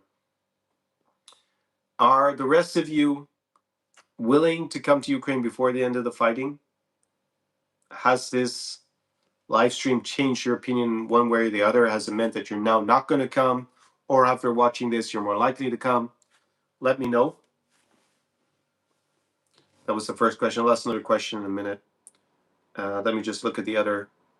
We're almost up to 3 hours. Like my camera will probably die a little bit after. I think about 3.5 hours is what it'll last. So I can keep going for another half an hour at most if there's enough interest. Again, if you want to dive deeper on these topics, lots of options in the links down below. You can go and invest in the insider guides. I'll tell you where my favorite cafes, restaurants, clubs, bars are. I have one for New York Baltics, so Latvia, Lithuania, and Estonia. I have one for Warsaw, I have one for Moldova, one for Ukraine, and I have one for Kazakhstan. When I go back to Romania, I will finally make the one for Romania, but at the moment I haven't been there enough. I've just been to Yash for a couple of days, basically, in the last year or so. So I can do that. Also, want to dive deeper into developing your strategy for coming here to somewhere in the region. We can do that remotely via consulting call. We'll jump on the call and we'll figure out your strategy for coming here. This will save you a huge amount of time in terms of trying to figure everything out yourself. Could also be like some of these guys that some are getting scammed, some are not sure if they're getting scammed. If you have a relationship, something you used to do a lot in these consulting calls is run guys through based on the evidence whether they're in a genuine relationship or not. Again, jump on a consulting call. There's a call down below. There's a link down below to go to the calls. The prices will be increasing by 20% at least. It'll actually be more than 20% for most of the options on Wednesday. So you need to book it tonight, Monday, or Tuesday to avail of the current pricing. And if you want to not do this yourself, but based on the free content or on the consulting call, the consulting call will obviously be a huge benefit to you, especially if you're in the planning phase, figuring out which city to go to. It's interesting on these calls, a lot of guys that watch, obviously they watch my content, and they jump on the consulting call thinking I'm going to recommend one city, and almost always it ends up being a different city. So they're already there. That's the value of the call. They didn't go to the wrong city. You know, if you're going to end up going to a place for 2 months, that's going to come at an opportunity cost of being in the place that would have been better for those 2 months. So I think it's kind of a no-brainer to go and book the calls so that you have my bespoke advice about where to go. If you want to do this with my personal mentorship in person, then you can apply for the New Europe experience, my in-person immersion. It's not for everybody, clearly. It's by application only. And again, at the end of the month, so until April 30th, it will be at the current pricing. I will be changing the structure going forward in May. I've already announced it in my mailing list. You should be on that anyways. There's a link where you join it and you get access to my New York playbook there. It's for free. Just go so you get notified. It's where my most loyal fans are. And it will be an unforgettable week with me and you together in a city, living it up large. We're going to have a blast. We're going to go out and socialize at all the hot spots. You're going to have me with you. I'll be able to course correct you in real time. And you're doing socially, you're going to be able to network with the type of social circles that you're looking to enter in that city. Of course, we're going to go party hard with the beautiful women of the region. You're going to have me there with you to help you with your socializing, explain the cultural nuances is just going to be streamlining. You're going to learn so much that, I spent years figuring out basically. I mean, it didn't quite take me a decade, but it definitely took me half a decade to figure this stuff out, build up the connections. I didn't even value the connections when it's coming. It's kind of just traveling, and there was so much time where I was frustrated. I was building nomads on all these trips, so it'll just make it so much more rewarding.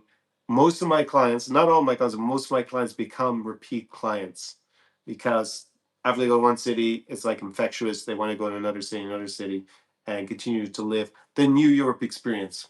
Was previously branded as the Czar experience, and that had its birthplace in Tenerife, as I explained tonight. Application form down below. There's actually a link to the page where you can get the link for the application form to give you some more information about the New York in-person immersion. If I think it's a good fit for us to work together after you fill it out, we'll jump on a short, brief strategy call together. And yeah, it could be you with me.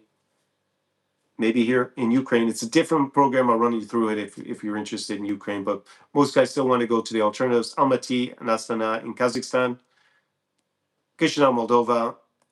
Then we're up to Warsaw, Poland, Riga in Latvia, Tallinn in Estonia, Vilnius and Kaunas in Lithuania. And we can also go to Bucharest in Romania, although I haven't gotten clients there yet. And to Prague, I guess, in Czechia. I think there'd be the other two cities that maybe at some point talked about it with clients before. Also going to the Gdansk in Poland, but yeah, we changed our mind and went other places. So all that good stuff. There's lots of links down below. And again, if you're interested in consulting call, book it in the next 2 days. If you're interested in in-person immersion, book it in the next, 11 days to avail of the current price. And let me look at your comments and questions in the meantime. Let me go back up here.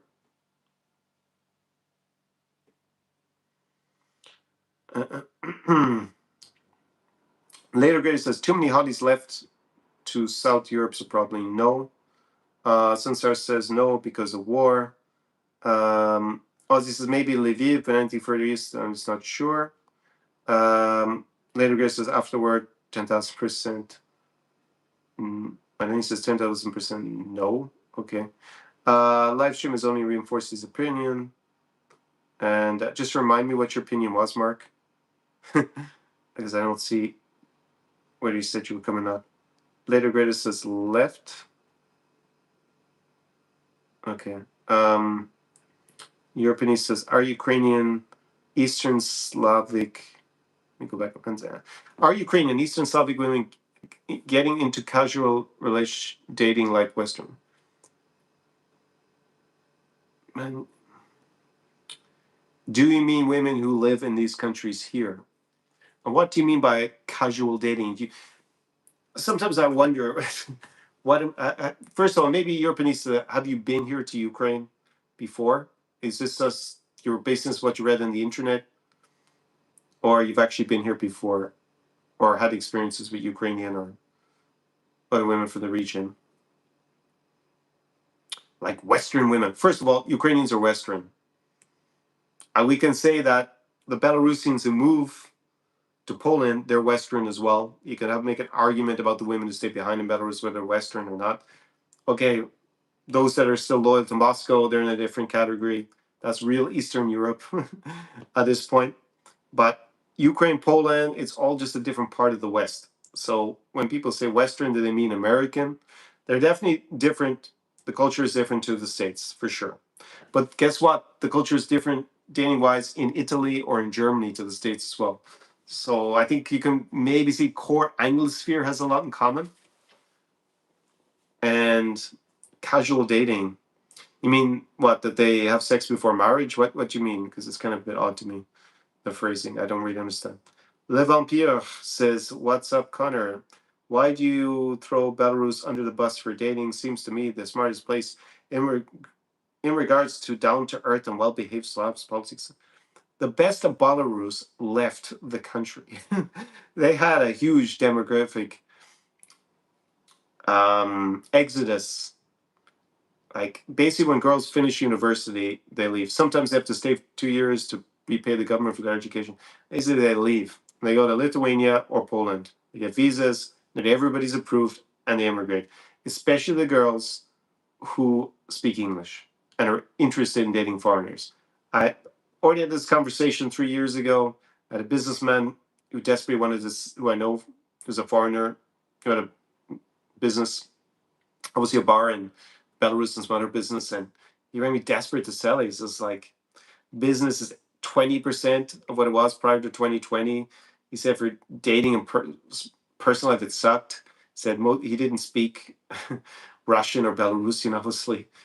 And yeah, he said that the girls who are interested in foreigners in general just left the country. So yeah, I don't know what's left there. The nightlife is a shadow of its former self. Even the foreigners promoting Belarus have basically left.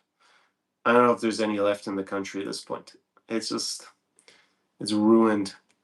There are some Russians going there now because things have gotten so bad in Russia with even because you can still buy some Western brands in Belarus, and apparently with the internet being cut out, the mobile internet being cut out, all the crackdown by the government on a lot of the apps that they're kind of promoting the idea of going to Belarus. So maybe some Russians are going to go there more and more. I don't know. I don't see any reason to be in Belarus. If you want to meet Belarusians, you can meet them in Lithuania and Poland already. So I just don't see the point in going to Belarus personally. And you never know what's going to happen there. There's a lot of speculation. Ukraine already accused Lukashenko just today of building some infrastructure for another attack on the country using Belarusian soil. So yeah, it's just like, do you want to get stuck there if Ukrainians decide to start taking preemptive action on some new invasion by Russia? No. Later, Belarus, there's been quite a few guys who went there. Yeah, that was another thing. You remind me, some of my clients have been to Belarus in the last 6 years, and they told me there's a lot of gold diggers. They were not very impressed. They said compared to what it was like before 2020, it sucked for them. So I lived through the golden years. I hate to break it to you guys, it's gone basically. Golden years of being a single guy in the nightlife in Minsk. 2018 and 2019. I was actually banned before 2018 for a year, so I couldn't go back because I've been there. I think it was 2016, was it? I had is before I had my video editor because I edited the video myself. I was with Remy, my French friend. We went to Minsk for New Year's Eve, and I got banned by the Belarusians afterwards. But anyways, they let me back in afterward. My short ban. Oh, this is Belarusian women are stunning. Yeah, but I mean, you can just meet them in sponsors like Sugar Daddy. Yes, it is. Is it true women in Kaunas look better than Vilnius? No, I wouldn't say that. Yeah, it's a lot more sophisticated in Vilnius. I would say women look. Oh, is it true women look better? No, I think they look better in Vilnius, person. But it was still good in Kaunas. Don't get me wrong. Mark says that he said I was going to wait until after war, and the live stream was only reinforcement. Okay, it's interesting. There, Thomas Vigets, and he says in Ukrainian to me, "Мой брат, привіт, як справи там? Ти в Польщі зараз." Yeah, the fortune favors the brave, guys. If you're only interested in the dating, well, I already told you shouldn't come because, yeah, because if that's the only reason, I think it's obviously not a good idea. But if you are interested for other reasons, you're not gonna have the foreign competition. That's the bottom line, and it's going to be better now than it will be after the war. That's my contention, and that's what I've outlined here. They all go to Warsaw. Okay. As a Pole, I don't think we are the same as Western Europeans. Polish, Lithuanian, Commonwealth has special state in Europe and electoral monarchy. Yeah, but I mean, are Irish people the same as Italians? No. Are Irish people the same as French? No. Are French the same as Italians? No. Are the Dutch the same as the Germans? No. So they're all a bit different. We're all Europeans. That's the basic bottom line. European says he meant dating multiple people for fun, having lots of situationships. Yeah, I think thanks for the clarification. I don't think situationships are that common here. I don't. It's kind of funny. I don't really understand the term because I haven't lived in the States for 20 years. Is it like it's unclear whether you're in a monogamous relationship and you kind of have this unclear status? Is that it? I think people here, they kind of just assume you're in a relationship if you're seeing each other for a while. Um, yeah, you don't really have to have a discussion about it. Later grade, it's like Kyiv on, but I don't want to say that, you someone hooks up and then that's their boyfriend and girlfriend straight away. I mean, there's a bit of casual dating, but probably not to the same extent as US, from what I understand. Later grade says it's like Kyiv and Syria's regarding Poles sponsorship. Yeah, so but yeah, so that's Belarus. Maybe it's okay for sixes and below, but why not go to Poland then? Yeah, exactly. Your opinion says, or do they date for real commitment and have long-term monogamous partnership? I think your average. Well, this was about this region. I think it's a little bit more conservative here from that point of view. But we're still in the West, collective West, if it still exists, the collective West. So it's just not as extreme as the US for like situationships and stuff. Um, but again, hypergamy is easier to satisfy as long as you have a good setup, as long as you know what you're doing, and they're just a lot more attractive women. So, and women are on average, like there isn't really any radical feminism, but most women also in Western Europe are not radical feminists anyway. So it's a minority. I mean, if you're looking for radical feminists, then probably don't come to this space. Probably just stay in North America, Western Europe. Mark says all his best relationship have been friends for benefits. So maybe you don't want the committed monogamous partnership.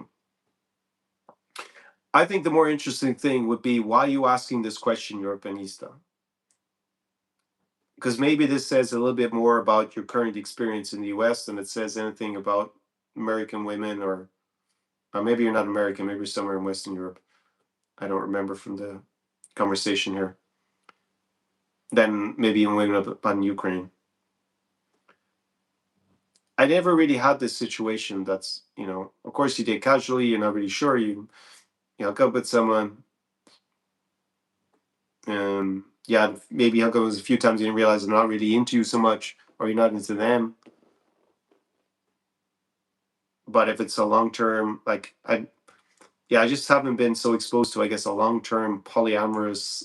I mean, people are into that, but I mean, it's not the norm in Western Europe or North America either. So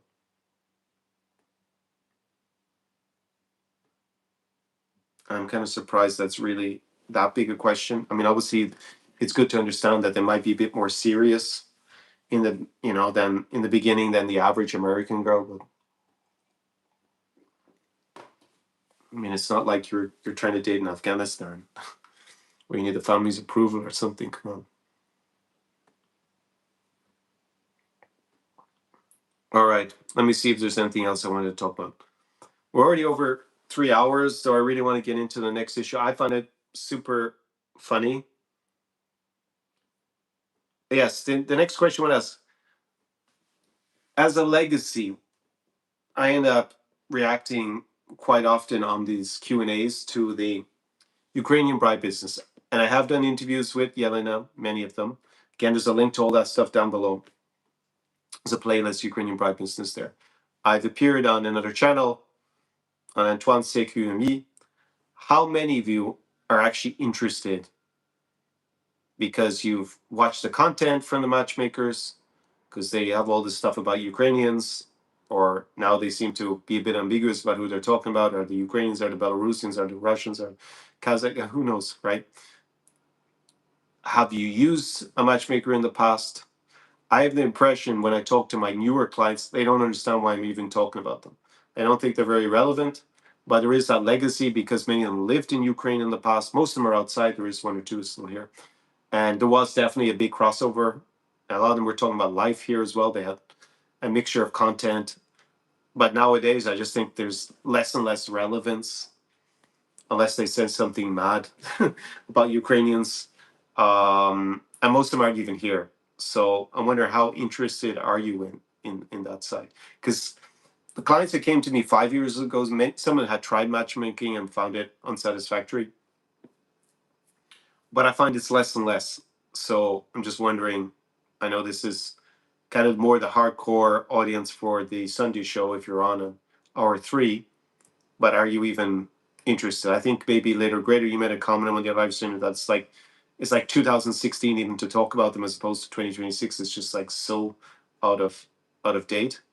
But anyways, just want to know if any of you are even interested in this, because I'm uncommitted to making any more videos about them. There was a period where I made a lot of reaction videos, but yeah, I don't really want to spend so much time on it. And I've obviously done the interviews, but I think they're less and less relevant. And my prediction was in 2022, I think it was around maybe the autumn, I made the prediction that they will eventually disappear as any sort of, mass business. Of course, there will be cottage industry level of it, like there is in every country, or it'll just mimic the norm in other countries. But we saw that in Estonia, and I point out there's a mockumentary that you can find online called Screwed in Tallinn in Swedish, where there was apparently the same kind of business in Sweden or between Sweden and Estonia in the late 90s, but it's gone.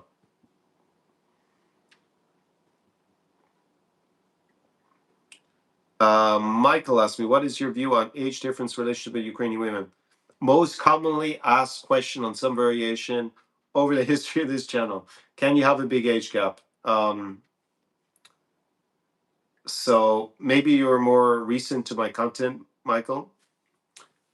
But you've asked me in a different way than most people ask. You've asked me what my view is on age gap difference relationships with Ukrainian women. So you maybe write what you think is a big age difference. And like, how old are you? How old is the woman? That's also good to know. I would say that the main thing I do, at least with my clients I meet in person, is they're interested in dating women at least under 40, if not under 35. So if they're, and it also depends on, how experienced are they with the region, how integrated are they in good shape, are they wealthy, do they have status, do they have charisma? I mean, it's basically age is a factor in your perceived value from women. And there's some women that are just not going to date anyone who's like more than 5 years older than them, and that's of course fine. Everybody's entitled to their own preference. Some women are open to like 30 age, 40. If it's Brad Pitt, how old is Brad Pitt these days? They're gonna go for Brad Pitt, and maybe there's a 40 year age gap. But if you ain't Brad Pitt, then they're not gonna be going for that age gap. So there's a lot of factors. I think another thing to factor in is, do you already have children? Do you want more children? Because if you don't want more children and you're talking about dating someone who's in their early 20s and they haven't had kids yet, that's almost certainly going to be a huge problem at some point if you don't want kids. Because they're going to want one child. That's going to be the norm. Some are going to want two, but looking at the fertility rates, it's probably going to be one. You just have to think of all the Ukrainian women I've met that have children from the dating scene or the partying scene. Have any of them got more than one child? I don't think so. I think they all seem to have one. But what's my view on it? I mean, I I've had 20-year age gaps in relationships in Ukraine and other parts of the region. So obviously I think it's perfectly fine and realistic, but what's your perceived value? Is it much different here than it would be in Ireland, right? Because I'm Irish originally. I haven't been a single guy in Ireland for so long, it's just hard for me to say. But when I was there, I hooked up with someone who was, let me think, how many years younger? 13, 14 years younger. So I don't know. I wasn't there for very long. So I wonder if it would really be a big issue in Ireland. Maybe it would, maybe not. My friends aren't, don't think it is. Not big issue. Brad Pitt is 62. Yeah, exactly. So, a 25-year-old Ukrainian hottie meets Brad Pitt. probably she's going to be fine with the age gap. But if you're not Brad Pitt, you're not famous. He's got status down the wazoo. He's just like, can you get much more status than Brad Pitt? Probably not. And I'm sure he's wealthy to boot. So, and he's obviously good looking, even if he's 62. So, yeah, there's just a lot of factors. I maybe refine your question a little bit, Michael. But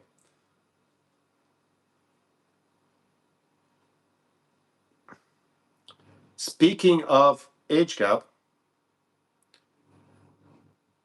anyways, maybe first before I get onto this, if I'm even going to tackle in this live stream, are any of you interested in this matchmaking topic at all? You just think it's kind of too old fashioned at this point, and like we don't think that any online dating is really worth it. That's my recommendation. So, like, if even Tinder isn't worth it, why bother just paying so much money for a matchmaker when, there are certain people who can help. Again, you can go and check it out. But I think if you want to date someone under the age of 35, so between 20 and 35, I just don't see why you would go to matchmaker. I mean, the bottom line is that women who are attractive under the age of 35 don't need to go to matchmaker unless they're really aggressively being green card girls. Like they really want to emigrate and they're just trying to find some poor schmuck who will go there. But they can probably find a poor schmuck just using Instagram or hanging out. I don't know. They don't really need Instagram. Maybe the fact that they can't go to Dubai, they're down desperate.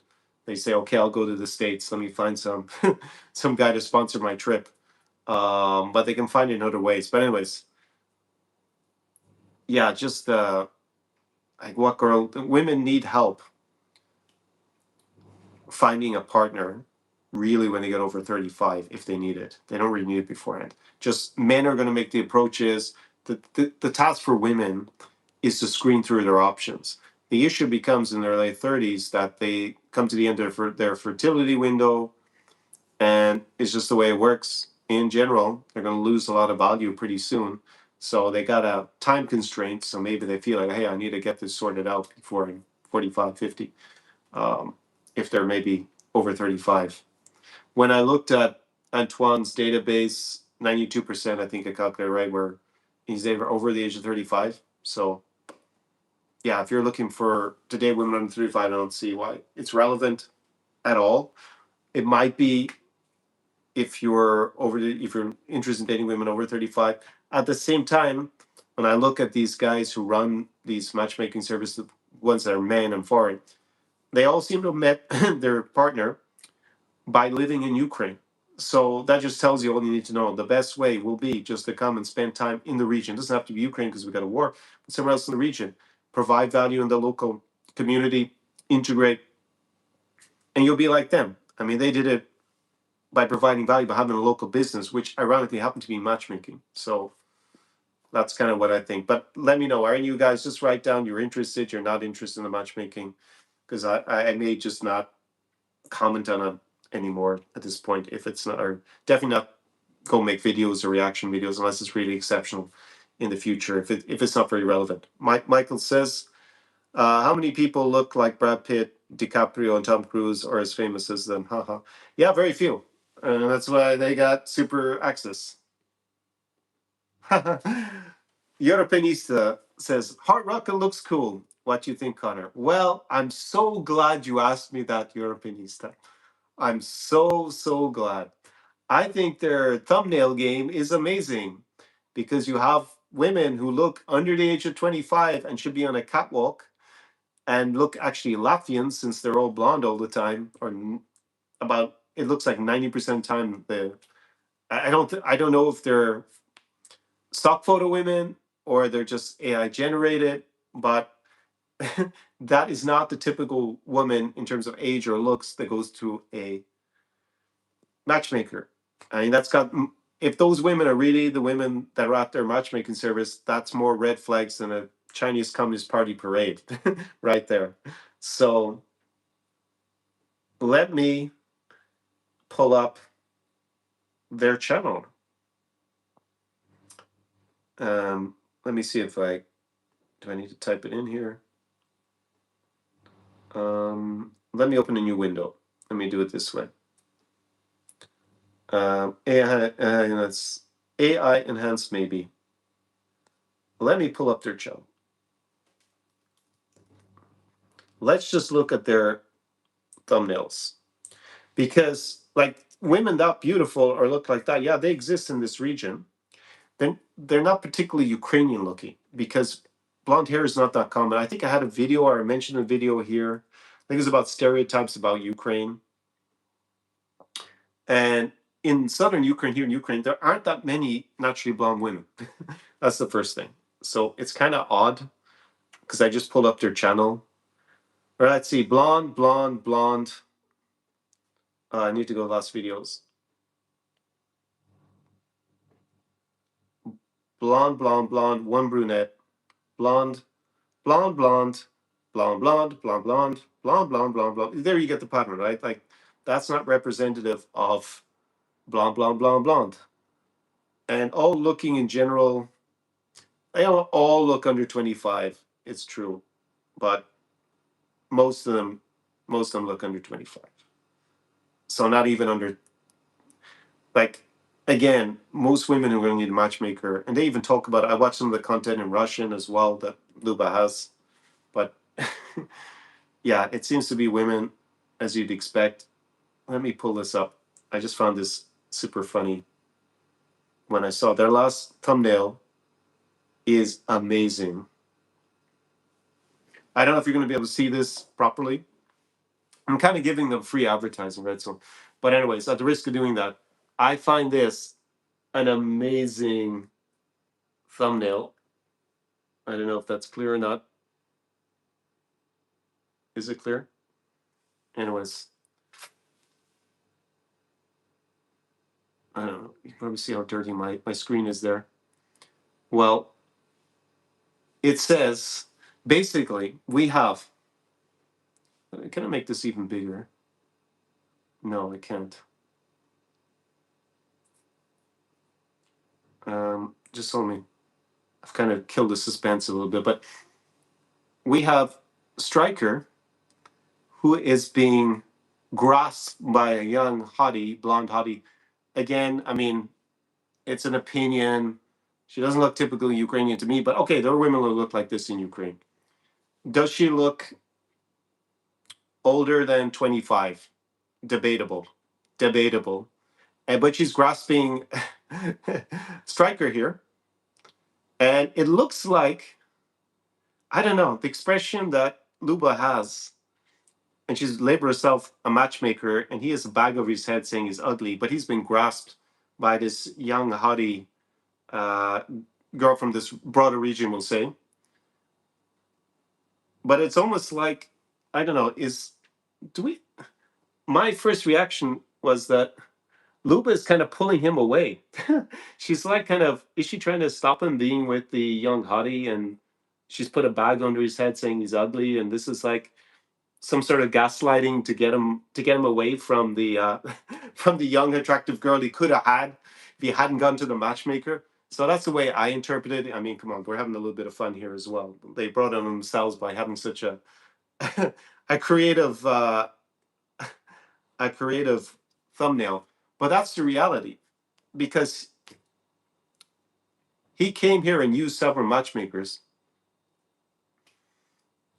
and that wasn't his ticket to success. He didn't, from what I can see, he's not with a woman he met from matchmaking itself. And I've met Stryker in real life. I've actually met Luba as well. And I met Stryker, and Angela was with me. And I asked Angela, this would have been early 2000, because it had already been the COVID lockdown. And I asked her, okay, she saw him from afar a little bit. If he was dating one of your friends is a model here. Angela, I think, was like, I guess around 22 years of age at the time, maybe 21. Would you think it's odd? She said, no, he looks fine. No. If she was dating one of my friends, I'd say, okay, cool. So at the time, he would have been, I guess, late 30s, 40, I'm not really sure. But I mean, obviously 6 years younger than he is now. And he looks in good shape and stuff even today. So he could have been dating This is my hypothesis. He could have been dating that girl in that young hottie in the thumbnail if he had not gone anywhere near the matchmakers. If he just bloody stayed in Ukraine. I mean, whether he'd hired me or not, I mean, that's he. I mean, obviously, I would say that he would have done it with my help. But if he had had a plan, he was living here. Girls who are that young and that pretty, I think, would have dated him. But he's paying all this money. Like he appeared in at least the content to two other matchmakers. So he paid at least two other matchmakers. And just by living here with the right plan, the right attitude, working his charisma, he already looks fine. I mean, he's in good shape and stuff. And having a local network, he could, I'm convinced he could have dated a long term relationship, had kids with that kind of woman, like many of my clients have. Not everybody marries a model, but apparently a lot of them end up marrying models, judged on who my clients end up with, who they have children with. That could have been, that's realistic. But I don't get this thumbnail. I maybe they had a different intention behind it, but for me, it's like an indictment on going to a matchmaker. It's like, yeah, maybe they meant it in a way, but it looks like it looks to me like Luba's trying to pull him away from the young hottie, and the young hottie is trying to keep him away from the matchmaker from the from destroying his life. But anyways, that's the way I interpreted it. So that's what I would say about it. Do I recommend if you want to date a girl who looks like that in the thumbnail, do not go anywhere near a matchmaker. That's just my advice. The chances of meeting a woman who's genuinely there, who's not going to be a green card girl, I'll be a scammer or something like that, who's that good looking. It's theoretically possible. And I had a discussion once with Yellen about it. If we were to do another video, we'd actually discuss this topic about models. But yeah, newsflash, young models under the age of 25 don't need matchmakers. Like they are at their prime perceived value on the dating market. So I'm so glad that you asked me about Heart Rocket Europeanista because yeah, when I saw that thumbnail, I was scratching. I was like, "What?" Luba's trying to pull him away from the young hottie, the young blonde. Maybe, maybe, but that's indicative of how I perceive it. Like, again, if you're interested in dating women over 40, maybe late 30s, the brain likes round numbers like 40, 30, 35 maybe, but when I say maybe it's around 38.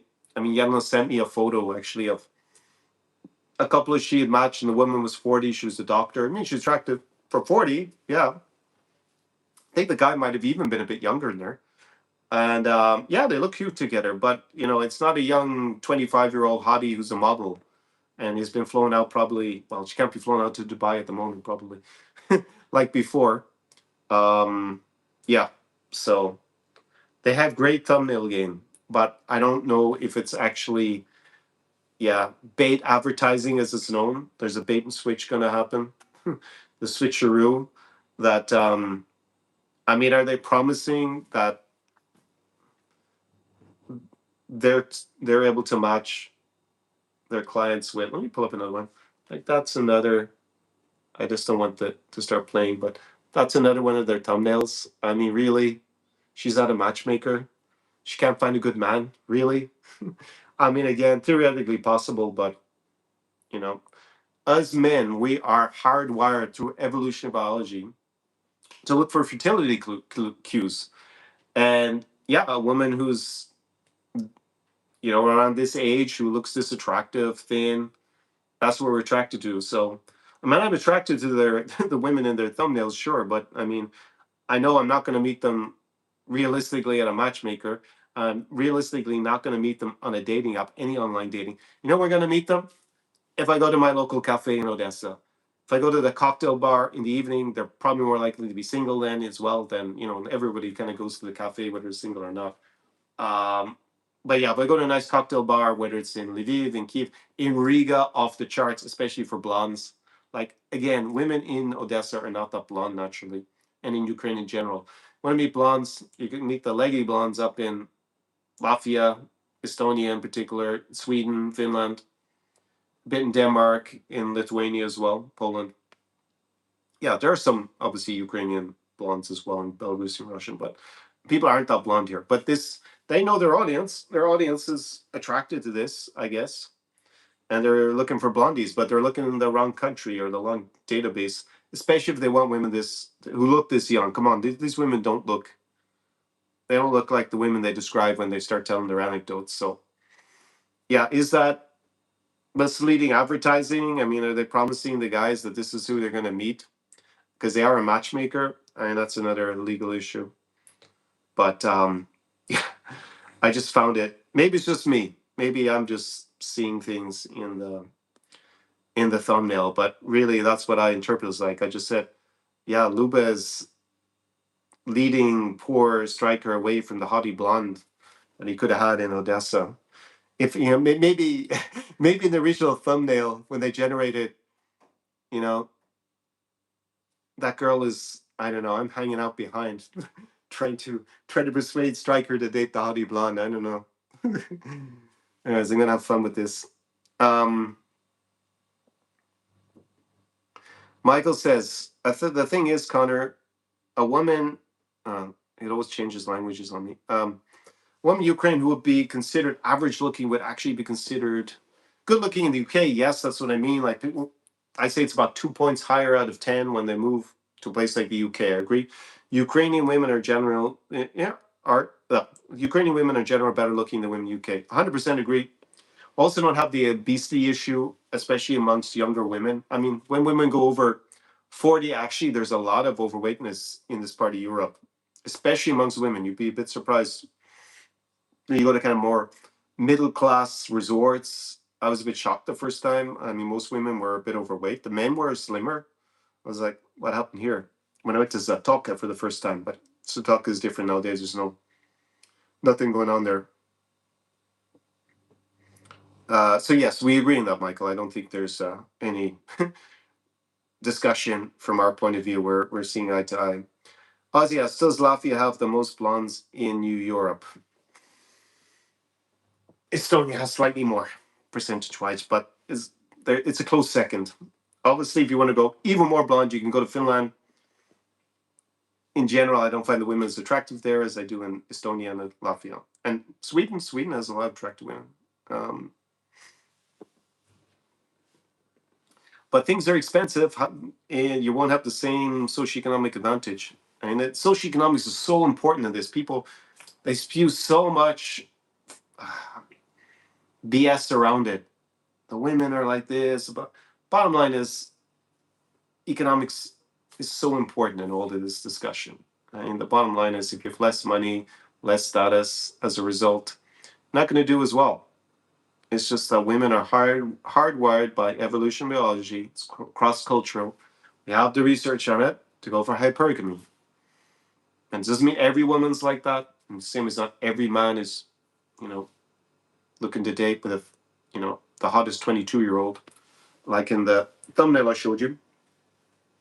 Should I have the same kind of girls in my thumbnails? I have started to do that a bit more with the new style of thumbnails, but in general, not entirely, but in general, the majority of the people represented in my thumbnails are actually people who appear in the videos. So I'm normally always there. This video that I did for the live stream, obviously it's only me in the live stream, so to be illustrative, I put the two women. They are not real women, they're generated by the AI, because there's going to be no woman appearing in this video. But for my normal videos, I occasionally have an AI image, but in general, they're actually real people who appear in the video. And if you want to, like, that hottie blonde who's grabbing onto Striker and again Luba, I mean, I also know that there and Luba talks in Russian about her relationship with Striker. So she said that's her partner. So it would make sense if she were actually trying to pull Striker away from the hottie blonde. It kind of makes sense to me. Maybe I'm reading that into it. But if you want to meet the hottie blonde in the thumbnail, cocktail bar in Riga or in Tallinn is where best spot to meet them. They will look pretty much like that. And you might meet one in Odessa who also looks the same, but it's going to be less common. It's going to be more brunette here. Okay. Yeah, Michael's gone. Estonia's more blondes than Latvia. Yes, noted. But all the Baltic countries have a lot of blonde women in general. Yes, that's true. Michael says he's been to Zatoka. Okay, cool. Kukuruza. Yes, I had the corn on the cob. Did I actually have it in Zatoka? I'm not sure I had it in Zatoka. I remember being with Angela and on one of the trips to Zatoka, and did we have corn on the cob specifically? We had the grilled vegetables at a restaurant that was traditional Ukrainian that was on the seafront. I may have had it. But I don't think I had it from any of the beach vendors, if that's what you mean. But I think I had it at the restaurant. Yeah. So no one answered if you're interested in me ever talking about these matchmakers, except for your Pinista brought up Heart Rocket. And then that was kind of an opportunity to talk about their thumbnail. Yeah, it's known as, by the way, as bait advertising in the business, where you advertise something that attracts people in, and then you basically do a switcheroo. So yeah, even just think about it logically. Like model level women being at a matchmaking. I mean, why would they be there? What are you promising? You're promising them a good man, really? Unless you're promising that they're going to meet a billionaire, I don't see why they would be lining up personally. But yeah, what to say more? But I can categorically state that the common hair type in Ukraine and in Odessa is not blonde. It's brunette. So, but I know. Yeah, I read the research on blonde versus brunette. Actually, men find women who are blonde more open, not necessarily more attractive. But some guys obviously have a preference for blondes. I don't really care. I've dated hottie blondes as well. The leggy blondes, also in the New York Baltics. But yeah, stereotypically, if you're looking for the model looking type, level of beauty, blonde, blue eyes, in spite of the what yeah in the 1930s was propagated, you're going to find it more around the Baltic region. And girls are tall, people are just taller in the Baltics, so that's why you have so many catwalk models from Estonia, from Latvia, from Lithuania. You have the most models per population in the world is Estonia as a country. Then number 3 is Lithuania. Number 5 is Latvia. So they're not even selling the right region. If people were educated, they know, okay, I want to date the women in those thumbnails. Where am I going to find them? More likely in the Baltic area. So, I mean, I need to go and look at my thumbnails. I put one blonde in the thumbnail, right? One brunette. So I had a little bit of a balance. But you can tell me what you think of my thumbnails. I mean, it's interesting the comment you made, Europeanista, which was, it looks cool. The thumbnails look cool if they were, if they were actually helping you um, meet those women.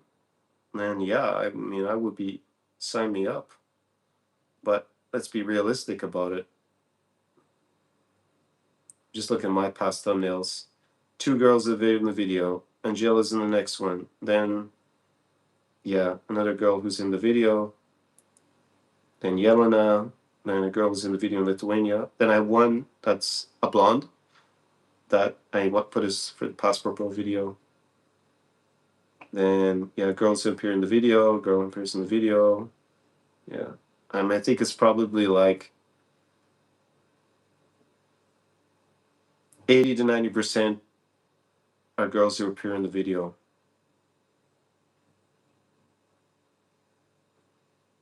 Yeah, 80 90%. Sometimes for effect, to illustrate a point, I have some AI generated, but it's fine in the thumbnails basically if it's illustrating a point.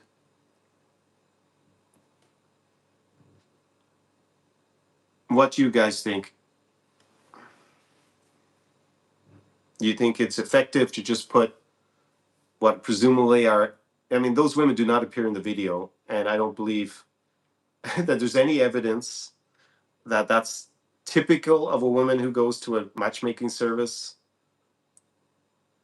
anywhere in the world, unless it's something a little bit dodgy, like, these kind of weird things you hear online. Um,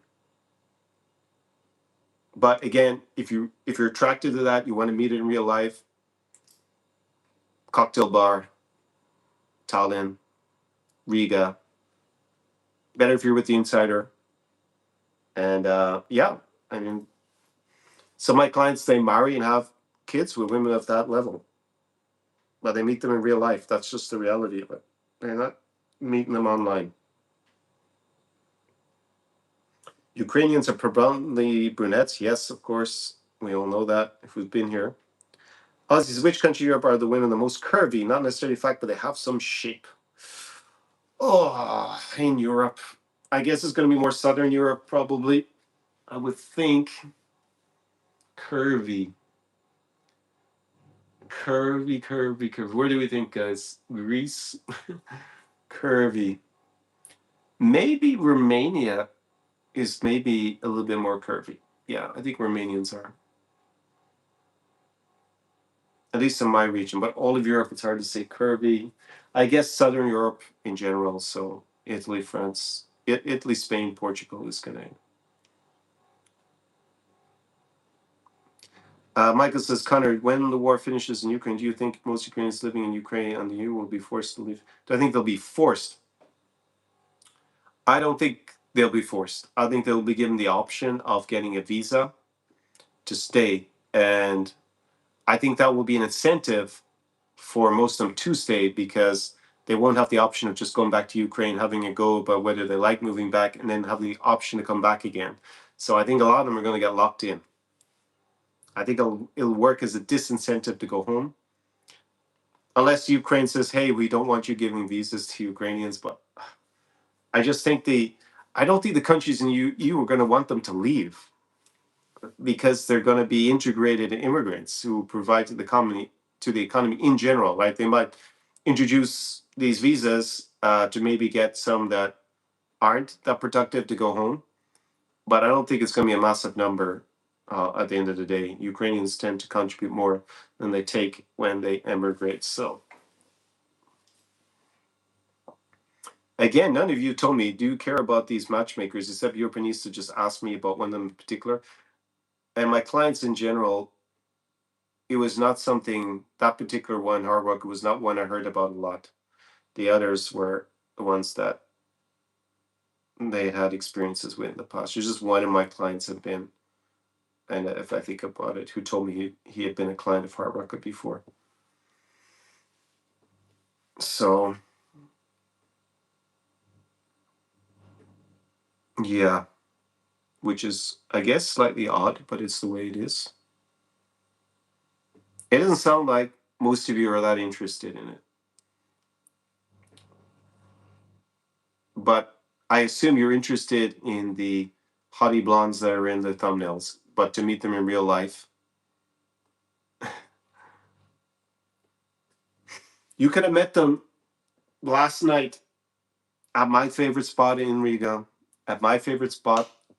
I actually think the cocktail bar that I go to in Tallinn is even better than the one in Riga. I think just for the cocktail bar experience, I think it's, yeah, for the cocktail bar experience with this kind of blonde beauty, I think it's maybe the best that I've been to. Because it's not a big bar, but consistently it's pretty wild. Um, yeah, maybe it's the best in the region.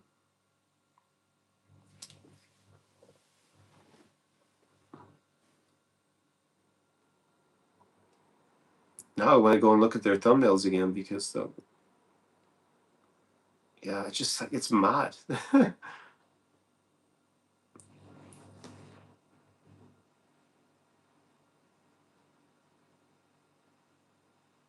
just looking at them. I know one Ukrainian girl looks like the girl in this thumbnail here. It might even be a real girl, but a stock photo. She looks very similar. Maybe they're just stock photos, but I'm not buying that. That's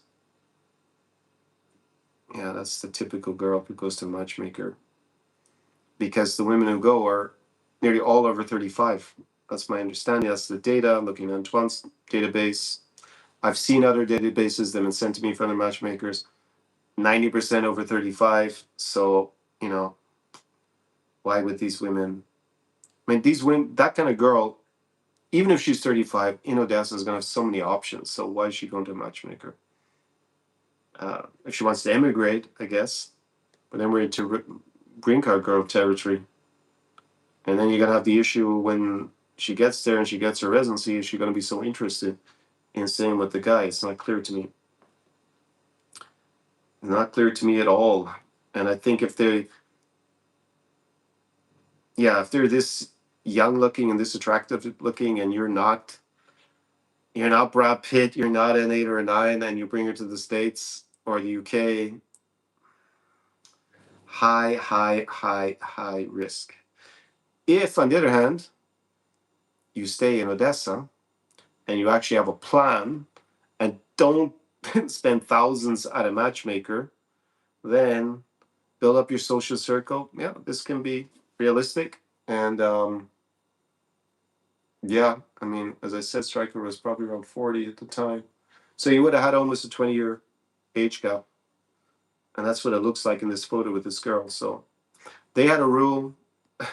I don't know if they still have it, but I think it was a 23% rule. They were proud of it. I don't really get it, but they said that the maximum they can match one of their clients in terms of age gap was 23%, that the woman was 23% younger. That was the absolute maximum. So I was thinking, I'm 47, so they would only match me with a 36-year-old at best, so more likely someone around 40, maybe a bit older. So none of these women in their thumbnails will be any of the women they would ever match me with, apparently. Even if it were hypothetically possible. I mean, they're just, yeah. But in real life, it's possible. In real life, it's possible. And even, strike it with a girl, that's realistic. But again, he tried matchmaking himself. He even gave, at a time, I remember, he's appeared in a promotional materials for more than one matchmaker. And I don't see any evidence that that's who he ended up with, the blonde on the on the right in the thumbnail. So yeah, it's a bit weird. But let me know if you share my bewilderment about the thumbnail. Is it true that let me see, I don't want to skip. Okay, Ozzy asks, is it true Latvian women are very tall, so Latvia is full of tall blondes? Yes, it is. Again, I can't see how tall that girl's supposed to be in the thumbnail, but if she's tall, that looks very Latvian in look. So there's the 3 hours, 45 minutes lives are, yes. Yes. This is for the hardcore guys, I guess. And it's a new Sunday show. Michael says, do you think having a lot of money is a must? If a man is decent looking, has average wealth, I think he can still be good looking. You can still find a good looking Ukrainian woman. Maybe not the 9s and 10s, but 8s possible. Michael, you look like, if you're not a current client, that we should discuss it either in a consulting call, or if you want, you can apply for the in-person experience. Both of those links are down below. I'll just repeat because I don't know where you came on. The current pricing for the consulting, I will change it on Wednesday and increase. We're going to have a slightly different structure as well, but the prices will increase. So if you're interested in a consulting call, please invest in it before then. So tonight, Monday or Tuesday. And the current pricing for the in-person immersion will change on May 1st. So you need to apply before then. So the links are down below in the description. Sounds like you have a lot of more detailed questions. So be good investment for you to go and do that. Mark says, I'm not against helping someone immigrate. Later Greta says too many of the 9s and 10s left Ukraine anyways and aren't staying there long term.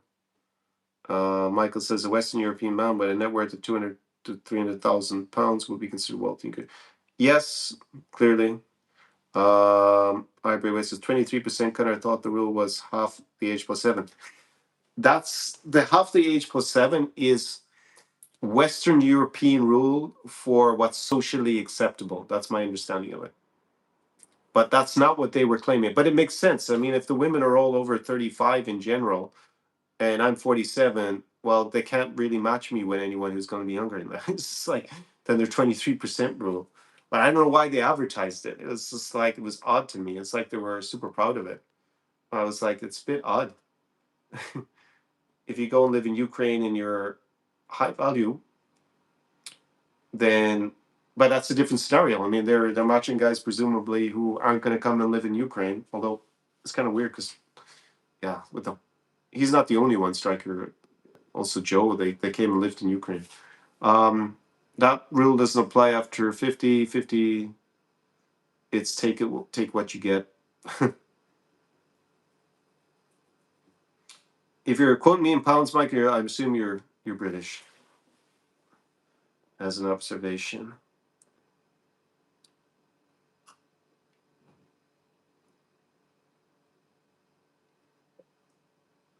Also, when you say you think you can find a good-looking Ukrainian, what do you mean by moving here or spending? You don't have to move here, but by spending a lot of time coming back to the same place, building up social connections, building up a circle here, being charismatic, being social, all these things have a big impact. I think being charismatic and social, this is the biggest thing.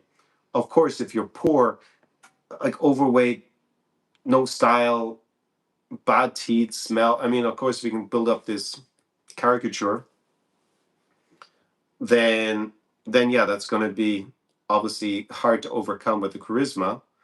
Still possible. So all these things matter to a certain extent, but yeah, you don't need to be a millionaire. There was a guy who reacted to one of my videos and claimed in the video, even though he's Romanian, he lived in the US.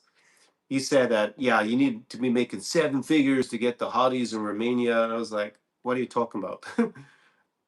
7 figures in rupees, maybe. Maybe that's what you need. But yeah, if you're, maybe for him, because I don't know, maybe didn't have the charisma. He was in great physical shape. He obviously had enough money, but not the 7 figures in Romania. So maybe he felt he had a barrier, but I never had that barrier, even in Romania. So yeah, he mustn't have had the charisma or the knowledge or the social connections and circle. A lot of things go into that in terms of perceived value as a man. All right, I see other than bringing up that one matchmaker, it doesn't seem like any of you are actually interested in matchmaking, which is a sign I shouldn't talk about them much again. But I'm glad that Europeanista brought up my opportunity to talk about the thumbnail. Again, great thumbnail game. The problem is that if you want to meet those women, my advice to you would be cocktail bar Riga, cocktail bar Tallinn. I think that's probably a better spot than even clubbing. But if you enjoy clubbing, then also the club, you can meet girls like that as well. Or you can hang out in the cafe. I love to sit with my laptop. And yeah, beautiful girls like that. They're probably, if you hang out in the same places in Tallinn and Riga, they're going to come and sit down. Maybe not every day, but if you're hanging out there for a good amount of time, or you go to events where you meet interesting people. I go to a lot. I've been to one amazing event in Riga. I'm probably going to talk about another live stream. I end up scratching my nose a little bit on these. I think I have a little bit of hay fever. I'm not going to drink alcohol after this because it's already 1 a.m. But thankfully, we haven't had any attacks so far, so it's been a good evening. So Mark says mail order brides are so 90s. Well, for Odessa, they were still pretty strong, up until the invasion. That's just a sad thing, really. Michael says, not if you are decent looking and much younger than your age. I think you're talking about something else. Mark. Mark says mail order brides are so 90s. I'm not sure it's really 90s, but I think they're more a pre-invasion phenomenon. That's, yeah. I get the impression you want me to not really talk about it again, which is good feedback, at least as part of my audience. Because it's a little bit of a self-fulfilling prophecy. I make a lot of content about it and I react to videos and people about it, then I guess I just attract more of the guys who are interested. But I've noticed it recently that my newer clients, they don't understand why I'm talking about it. I think it's a bit odd. So, yeah, because especially if they're younger, I mean, why would, a 25-year-old guy think that's normal? But, it has its place. But yeah, I guess if your phrase is mail order brides, then yeah, that's the 90s thing with catalogs. I get what you're saying.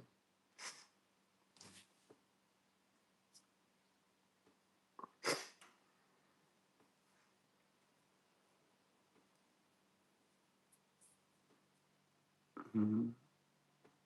Yeah. Just doing the calculation. What's the 23% rule? Michael says, not if you're. I think you're talking about 50s. Okay. Yeah, I think that's for guys, maybe like the phenomenon of the wall. I don't think it's as dramatic for men as it can be for women. But yeah, if you're in good shape. I mean, there was a content creator who claimed 4 years ago I was pushing 50. So apparently that's the age I look. But if you're hanging out in Odessa, in Chisinau, in Tallinn, Riga, yeah, this is not really a big issue. Looking like you're pushing 50, as long as you have enough perceived value from women, yeah, you're gonna do pretty well. And I'm not saying everybody needs to date like the girl they had in the thumbnail. Like basically, I mean, she looks under 25 to me at least, and model level beauty.